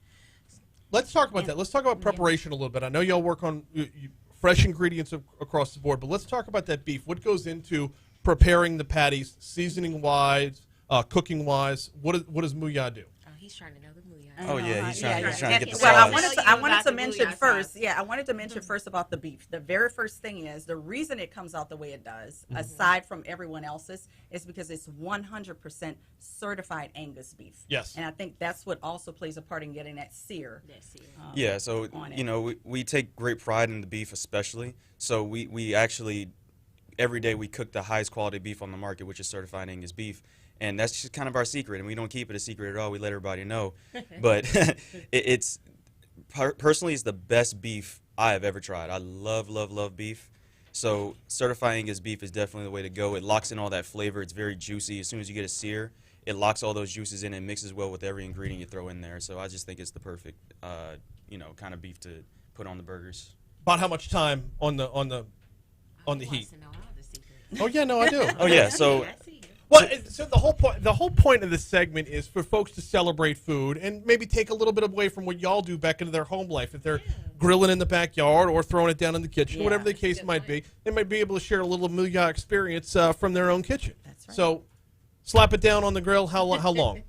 So it's a little more delicate than just slapping it on the grill. It's kind of the perfect burger. So you gotta delicately, you gotta put some care on it. Okay, you gotta put some care on it. You delicately put that on the grill. Mhm. You go ahead and give it some light dusting of some seasoning, our secret Mooyah seasoning. You go ahead and give it a little smash, and then you just let it cook for about 4 minutes each side. Yeah. And whenever you smash it straight down like that, it sticks to the grill. When you stick it to that griddle, that's where that sear comes from, man. That sear will lock in all the flavor. You won't lose not an ounce of that. And then once you flip it over one time, that's all you need. All your flavors there. Nothing's messed up. It's all perfect patty. We're going to have a break coming up in just a minute to check your money now. We're going to check traffic one more time. We will continue on YouTube Live during the break. When we come back from the break, we're going to dive into a couple burgers here as well. Let's talk about the burger game overall. It's gotten very widespread. It's all over the place. There's a million different options out there. What goes into, and Lavondra, this is probably more for you since it applies to both locations. What goes into Mooyah selection to actually make the cut, to actually make the menu? I mean, like with so much out there, how do y'all narrow it down? Well, again, I think it goes back to the freshness of everything. Get up every morning. Ingredients are prepped fresh by hand. We also get a shipment of ingredients twice a week that comes in as far as the vegetables that go onto the burger. Put a lot of thought in that on where to get it from, nice and fresh. Also, some of the sauces are also made in-house, and they're always fresh, as well as the queso. And we already talked about the beef and the cheeses. And I wanted to mention also that cheddar cheese, Tillamook cheddar cheese. That's the best quality cheddar cheese you could ever get. Tillamook is fantastic. Yes, and that's what we use on all of our burgers, on our cheddar burger right now. And I think it's going to be here to stay. We tried it for a while, and that's another reason why I think it sets us apart is because we try it and we listen to what people are telling us. Okay. You know, their taste buds matter to us. So we also keep that in mind. And not only just the burgers on our freshly baked buns that we have in house. A lot of people like a healthier version, and we do have healthy versions of burgers there as well. Yes. So we took the time to go into these ice burgers, is what we call them, because they're served on 3 to 4 layers of lettuce, top and bottom, Mhm. and you got your protein in the middle, or whatever it is that you want in the middle, like you were talking about your double Diablo. Yes. And watching your diet and everything. Well, minus the bread, you just stick all that goodness inside of the ice burger. One of the things I'm amazed by, and just the science behind it I don't understand, is how to keep the iceberg lettuce from wilting and just going. Because I've had the iceberg as well, and it's still crisp, it's still fresh, it's still refreshing. Yes. We got to take a break on air. We're going to continue the conversation on YouTube Live. We will continue on the back end of the break. We're checking your money now. We're checking traffic. You are listening to and or watching Foodie Friday, presented by the Louisiana Beef Industry Council. If you need more on beef, beefitswhatsfordinner.com is the website. Beefitswhatsfordinner.com. Download some recipes. Learn about the nutritional facts of beef. 10 essential vitamins and nutrients. You get your protein as well. Beefitswhatsfordinner.com. We're continuing with the folks from Mooyah right after we check your money now and traffic on Talk 107.3. All right. We're still at the camera over there. So the fact that you don't grab like this messy puddle when you pick up the iceberg lettuce is amazing to me. It just defies science to me. Yes, and a lot goes into that. Believe it or not, I know it's just a head of lettuce, but a lot has to go into it in order for us to keep that freshness and crispness there once you get it. And we have to take that lettuce. Poor thing goes through a lot, but it stays crisp and it stays delicate at the same time. We cut it, and we also have to bring it to a certain temperature in cold water and ice before we even cut it open. Okay. And once we do that, we let it sit and drain out, and that keeps the freshness in. That shock of the coldness in there, it keeps the freshness and the crispness inside of the lettuce. It sounds like a downscaled version of flash freezing. Yeah. Okay. Exactly. You're exactly right. Which makes the draining even more important because you don't like a watered down burger. Exactly. Yeah. That's right. Very That's cool right. stuff. Yep. A lot of prep goes into it. So, and it comes out fantastic burger. Fantastic. And I also wanted to mention, too, the speaking of the burgers and having them over at your home as well as at work, we do catering. I don't know if a lot of people know Let's that, talk about but that we when do we come back. catering. Yes. Yeah. Mhm. Yes, because as more and more people are getting back in the office, that's getting to be a bigger and bigger That's thing again, finally. Yes, I mean, for the finally. longest time, everyone was to go. Now Yeah. it's, hey, y'all have the day-long conference, That's day-long right. meeting. Let's bring it to you. Yes, Yeah, yes, absolutely. and we've been having a lot of that lately, so I've been very receptive towards that, which it had not stopped. You know, we kept doing it, but it's been very good. How's business? How's the new location? How's Blue Bonnet? Blue Bonnet is going fantastic. It is going fantastic, and he's been going great at it. I'm so proud of him. He's doing a fantastic job. Fantastic. And if you look at the reviews, 4.9, Wow. 999. Can't get any better. We got That's out of 5, by the way. That's Don't right. say out of 10. Out of 5. So it's been going great, you know, with the good food that's being served. A lot of people also rave about all of the good customer service. Right. You So know. to me, that's what sets it apart. And our home base is the Segan location. We live in Sherwood, so we're no offense, y'all are way across town. When I'm at work and I go for lunch, that's the closer one. But from the house, when I'm bringing the wife and kids out, the Segan location, and there's never a time. You walk into a place sometimes and you'll hear "Welcome to," like just in the back. It's not that. It's. Welcome to Mooyah. Yes, but it's not just the voice. There's eye contact there as well. There's an actual connection with an actual person, not just some disembodied voice shouting from the back. And that's one part that's fantastic. Another is the level of follow-up service as well, which I'm baffled by. It's just, y'all have raised my expectations across the board. Right. And I can't get over this. This is the dumbest thing. The bell on the way out the door. Yes. The bell on the way out the door. My kids want to ring the damn bell every time, and and we love it. It's like a moth to the flame. It's just so compelling for them. They're like, but we turned it into a thing. Like I got a 5-year-old, a 9-year-old, and a 14-year-old. Right. Getting all 3 of them to eat in the same place is ridiculously difficult. It gets done every single time at Mooyah, but the bell is like the carrot on the stick to get the Right. 5-year-old to finish Exactly, everything. yeah, It's like, can I be done? No, you can't be done. Finish your burger. Okay. Can't ring the bell and if you until notice, finish. every time they ring, thank Thank you. you, I because mean, we no matter how really many appreciate times. Yep. Every single time. So the big deal is the burger, the wall of Haldane. Haldane. Yeah. Do we know what's next yet, or can we not reveal that yet? What's next for The newest burger? Yes. The newest burger, don't have it yet. Okay. Don't have it yet. Well, we're not. That's I mean, the we're latest. halfway through the month, so we yeah, got time. yeah, we got time, but it's coming. It's coming. So- along with, let's not forget, Cheeseburger Day. Cheeseburger Day. Cheeseburger Day. Didn't we just have Cheeseburger Day? Cheese. Double cheeseburger day. Yeah. was earlier this Today week. is national. Today is National Cheeseburger Day. National Cheeseburger Day today. Wasn't on the website. They had National Apple Dumpling Day. That's Oh, God. Yeah. Apple dumpling. National No, you give me a Cheeseburger choice Day. between an apple dumpling and a cheese dumpling. Yeah. National Cheeseburger Day starts today, and we're going to have our special going on in the restaurant. Starting today through, I believe, Sunday. And how do Sunday. they get access to that? They could go on the website and also through the app. That I'm app definitely is gonna talk about the app. Extremely important. Extremely important. What else did I say we were going to circle back on? We have rewards on Catering. the app, too. Catering. Catering. Yeah. Mhm.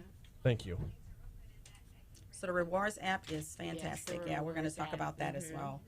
Yeah, we need to. Yeah, my phone still isn't letting me download apps, and it's. Oh. I'm due for a new phone. I was gonna say, do you have it has too much data on it? No, too many it's apps? no, it's not accepting my password. So until I go back to the AT&T store, deal with Apple themselves. That is and- such a headache. It is. Yeah. It is. Oh, but we'll get to it. We All got to right. get it for you, Brian. You got to get it done. Get it done. What is the MDC? Mooyah double. Oh. And you know what's popular? The cheddar bacon burger. Every day. Every day. Well, Every how day. is the is cheddar so- bacon burger exactly not what you built? Except it's got barbecue sauce instead of. Right, and yeah. it has bacon. You have Cheddar Did bacon I have burger has bacon? in Yeah. the cheddar bacon Yeah. burger? Oh yeah, you put bacon on yours. Cheddar Yeah. bacon Yeah. burger. Yeah. Swiss mushroom. Yeah, A1. He remembers. Couple minutes to go here on Foodie Friday, presented by the Louisiana Beef Industry Council. We've got Elena, we've got Q, and we've got Lavondra from Mooyah in the house. Both locations, they're on Segan Lane, just north of Industrialplex. That's kind of our home base.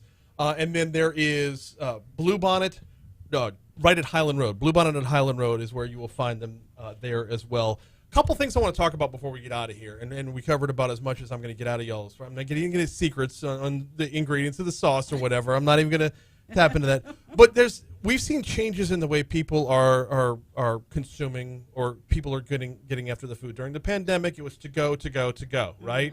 Well, now that more people are back in the office, now that there are more people getting back to having day-long meetings, conferences. We're getting on that time of year where you start budgeting and planning for next year which means bringing people into the office and into the conference room.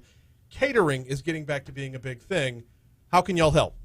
Oh, goodness. Anybody that needs catering done, anybody that wants a nice lunch at lunchtime, just give us a call.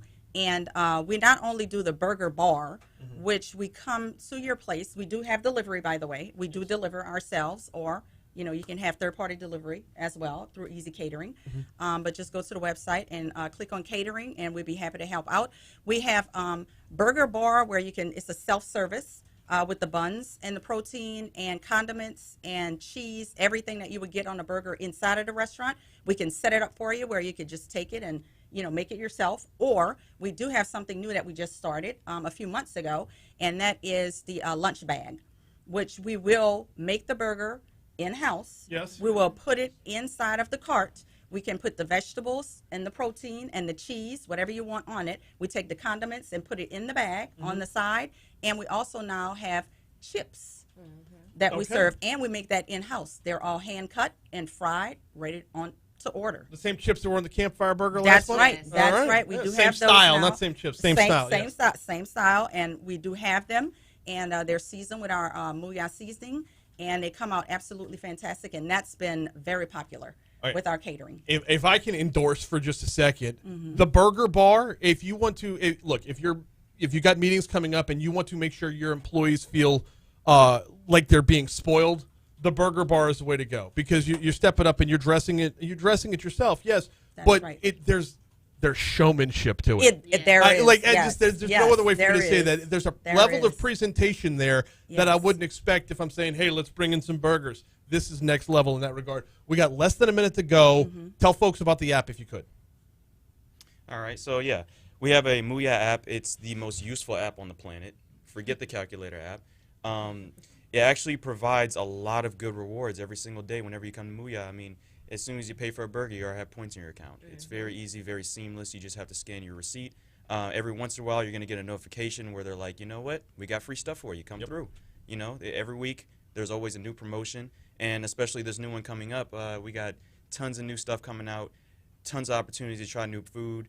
I would just go ahead and download today. Give us a try. Mooyah, burgers, fries, and shakes. And, well, if you're calling it the most useful app on the planet, burgers, fries, shake, and hyperbole. Guys, thank y'all so much for coming in today. We're about to dig into this on YouTube. Fox News Rundown's next. All right, we're still up on YouTube for tasting the part that I've been waiting for.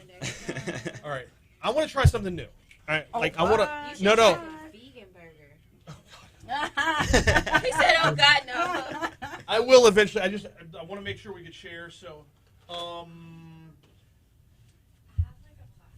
we got knives in the kitchen in the little kitchenette downstairs. I'll go grab them. Would you mind? On one? Yeah. Yeah. The drawer by the coffee maker.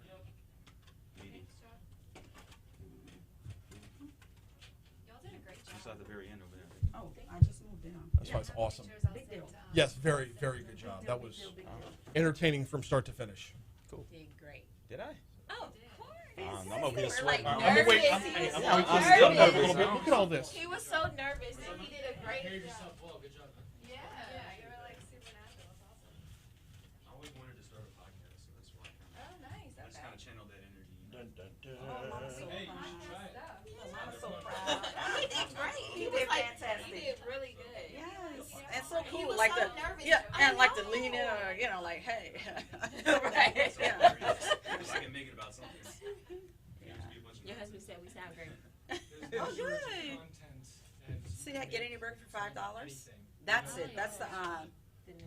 That's the National Cheeseburger Day special. Oh, that's Get two any- different burgers. All right. Any burger for $5 with the $5 purchase for app members only. Right. So you have to download. Yeah. So, yeah, I get so wrapped up when I'm doing the spot every day. I get so wrapped up in the food that I remember the app in like the last 10 seconds. It's Yeah. always a drop in. I could probably do a full commercial about the app itself. Yeah. Probably Yeah. 2-3 times a week. Yeah. Yeah, I was thinking. All right. What have we got going over here? Because I want to show off to YouTube everything that's up okay, here. okay. This is the new. You can come along and since Thank you, you're in Jason charge Voorhees. of making them.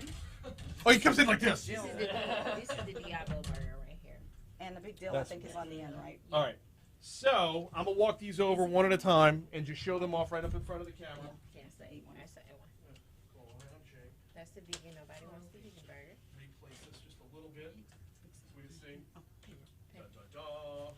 Look at that fried pickles, y'all. Right there. Got that Tillamook cheese underneath it. Beautiful. What am I talking into the camera like this? Yeah. I tell you what, Jake. Let's swing your mic around to where I can talk into that. That's You don't have to tell me. Yeah, you have to tell that one. That's our Cali Club right there. All right, now I can be heard. That last one was the dill, by the way, the big dill. So here's the you said turkey club with the. How about we do it where I can see it? All right. So you got your turkey, you got your sauce, and then that's definitely a different bun, and then avocado underneath. Very nice. Yep. All right. Up next. And this is where we say hello, lover. So the double Diablo has totally been my jam from the start. You can see the Cholula sauce on it right there. I'm going to lift up to see there's jalapenos on there, and then I didn't know it had mayonnaise on it as well to go along with the Cholula sauce, and then the pepper jack cheese underneath. That's where you can see it. Pepper jack cheese underneath is a game changer. It's got bacon on it. Yep. Yeah. Bacon, grilled onions, A1 sauce. A wonderful. A wonderful. A1 sauce. Double. All right, up next on our little fashion show of burgers here, The A Wonderful. You can see the got the cheese as well, and then the A1 sauce. You got the bacon underneath, and the grilled onions are underneath as well. And all these. I need a headset mic for this. This is the cheddar bacon. Cheddar bacon. Yeah. All right. All right. Cheddar bacon is up next with the. That's Tillamook as well, right? Correct. Yeah, Tillamook cheddar cheese. You got the bacon you can see underneath. You got the sauce on top. One thing I haven't pointed out yet, and this is how, look how gorgeous, oh, I can even lift up higher. Look how gorgeous the bun is. That is a fresh baked potato bun. They bake their buns fresh every single day. And it is about perfect for just absorbing the juice and making sure you're not leaving messy.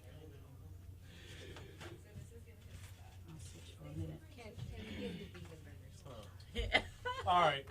This is the vegan. Reluctantly. He's like, All right, y'all. This is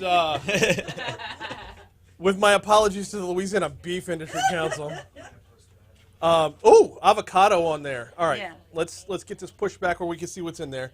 All right, now I don't know if we can get close enough on this to actually see what's going on here, but in the bottom corner, right there, you might be able to see it. Those are black beans. This is the vegan burger, and it smells just as good as every other burger over there.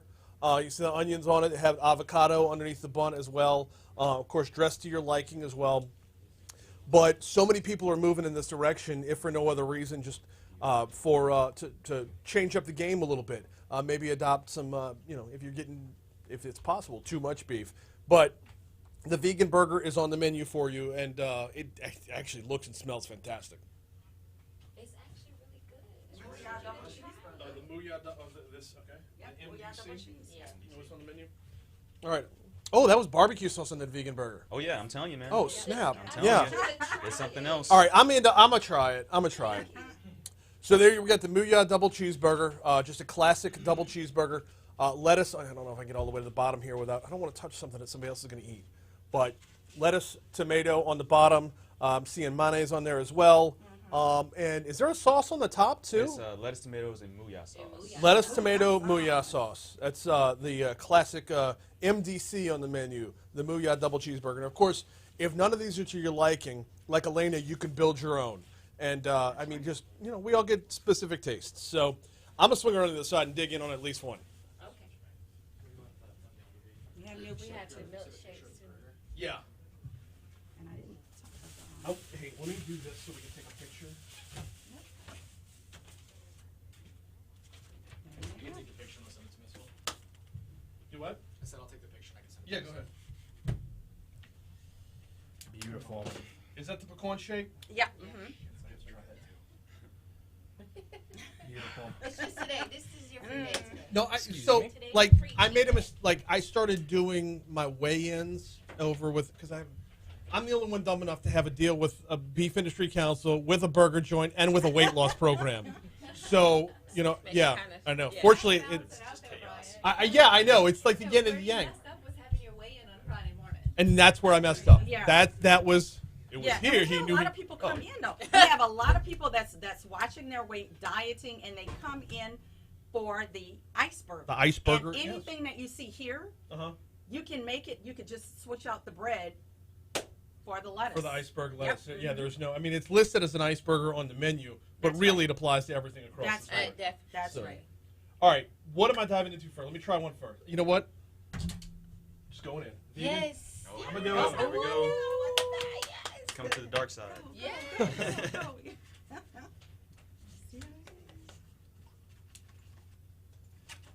don't know why. Oh my gosh. It's All right. Grilled It's onions. Are those mushrooms as well? Yes. Sauteed mushrooms, grilled onions, Barbecue yes, sauce, barbecue sauce. avocado. I'm still gonna hate y'all. You're All right, gonna this side like looks. it. No, that's what I'm worried about. I'm worried about liking it. I'm doing the I've same thing expanded right my now. horizons Not and eating now, like, meat, so it's. I don't know, the latest thing for me, I'm addicted to jalapenos. And it's finger I looking told good. you. See That's there? what I was trying. I know she. Oh my God. See, it's not an imitation. It's more of a filler. Uh-huh. A healthier alternative. I really like But it. it's actually really good. That sounds It's amazing. No, seasoned pretty from well. a flavor too. perspective, there is nothing on that flavor spectrum that's missing right That's there. missing. Um, Very good. maybe yeah. I'm waiting for aftertaste to see if something kicks in on the backside, but so far, no. Like that. It's a bean base. Yeah. It's a bean base. Yeah. That's why. So bean and corn. Yep. bean and corn. Yep. That's fantastic. All right, I want to dig in on one more, and then I'm handing everything else off to the rest of the crew. I say you. What do I need to get in on? I say you hit that big deal, man. Big deal. I'm in. Make sure you got pickle on it, at least one. Yep. Yep. Go ahead. Do it. There we go. Oh my God. And it's a double. Look at that. Yo, wall of meat over here. Jeez. That is a chunk right there. All right, so walk me through this. I'm seeing, what am I seeing on the bottom? I'm seeing lettuce on the bottom. Is that tomato? You got lettuce, tomatoes. You got that that new sauce that we have, that signature sauce for the butter pecan. Mhm. And you got on top, you got that delicious cheddar cheese. Delicious cheddar cheese and fried pickles, and I'm not seeing anything else on the top of there. I don't That's think about there's it. anything It's else not on the too top of there. complicated. And with 2 patties to go, oh my gosh. All right. That's all you need. Bottoms up. This is the one that's a backbreaker. I'm gonna say. Big boy bite right there. Don't worry, you'll have your chance Oh, in yeah. just a second here. You'll have your chance in just a second. Oh my God. Okay, hang on. Let me unpack this mentally. So, there's a lot of meat. Oh yeah. Oh God, so good. Okay, so the fried pickle is not nearly as overpowering as I thought it was going to be. Right. It's not too salty either. Right, not too salty, a little bit more subdued, Right. but complements the beef so perfectly. The batter on the outside of the pickle is not as overwhelming as I thought it would be either. I was expecting, because beef is going to have a little bit of grease in it because it's beef, because it's got fat, and that's where a lot of flavor comes from. I was waiting for whatever it was fried in, the oil from the fry to come back. Not there at all. No. Not there at all. The beef still rules the day, as a burger should. And then all the rest of the flavors on the bottom, underneath the patty. And oh, by the way, the cheddar cheese does not lose its place in ranking either. That is so fantastic. That is the Big Dill, and it's available for the rest of this month? Yeah. Yes. Okay. All right. Yep. So that's the burger of the month this month. Y'all, thank you so much for coming in today. Thank We you greatly, so greatly much. appreciate it. We had a We're going to put ball. the rest of these out there. Watch the number of people who come down. Oh, yeah. We get to be a very popular spot for the rest of the morning. Y'all know where to find Mooyah. Segan, just north of Industrialplex. Blue Bonnet at Highland. Please go see them for lunch. You will not be disappointed. You will walk out just full for the rest of the day and just thoroughly enjoying it. Don't forget to download the app as well. Free order of fries just for downloading the app. That's right. Yes. And then rewards take off after that. We'll see y'all next week. Have a good weekend.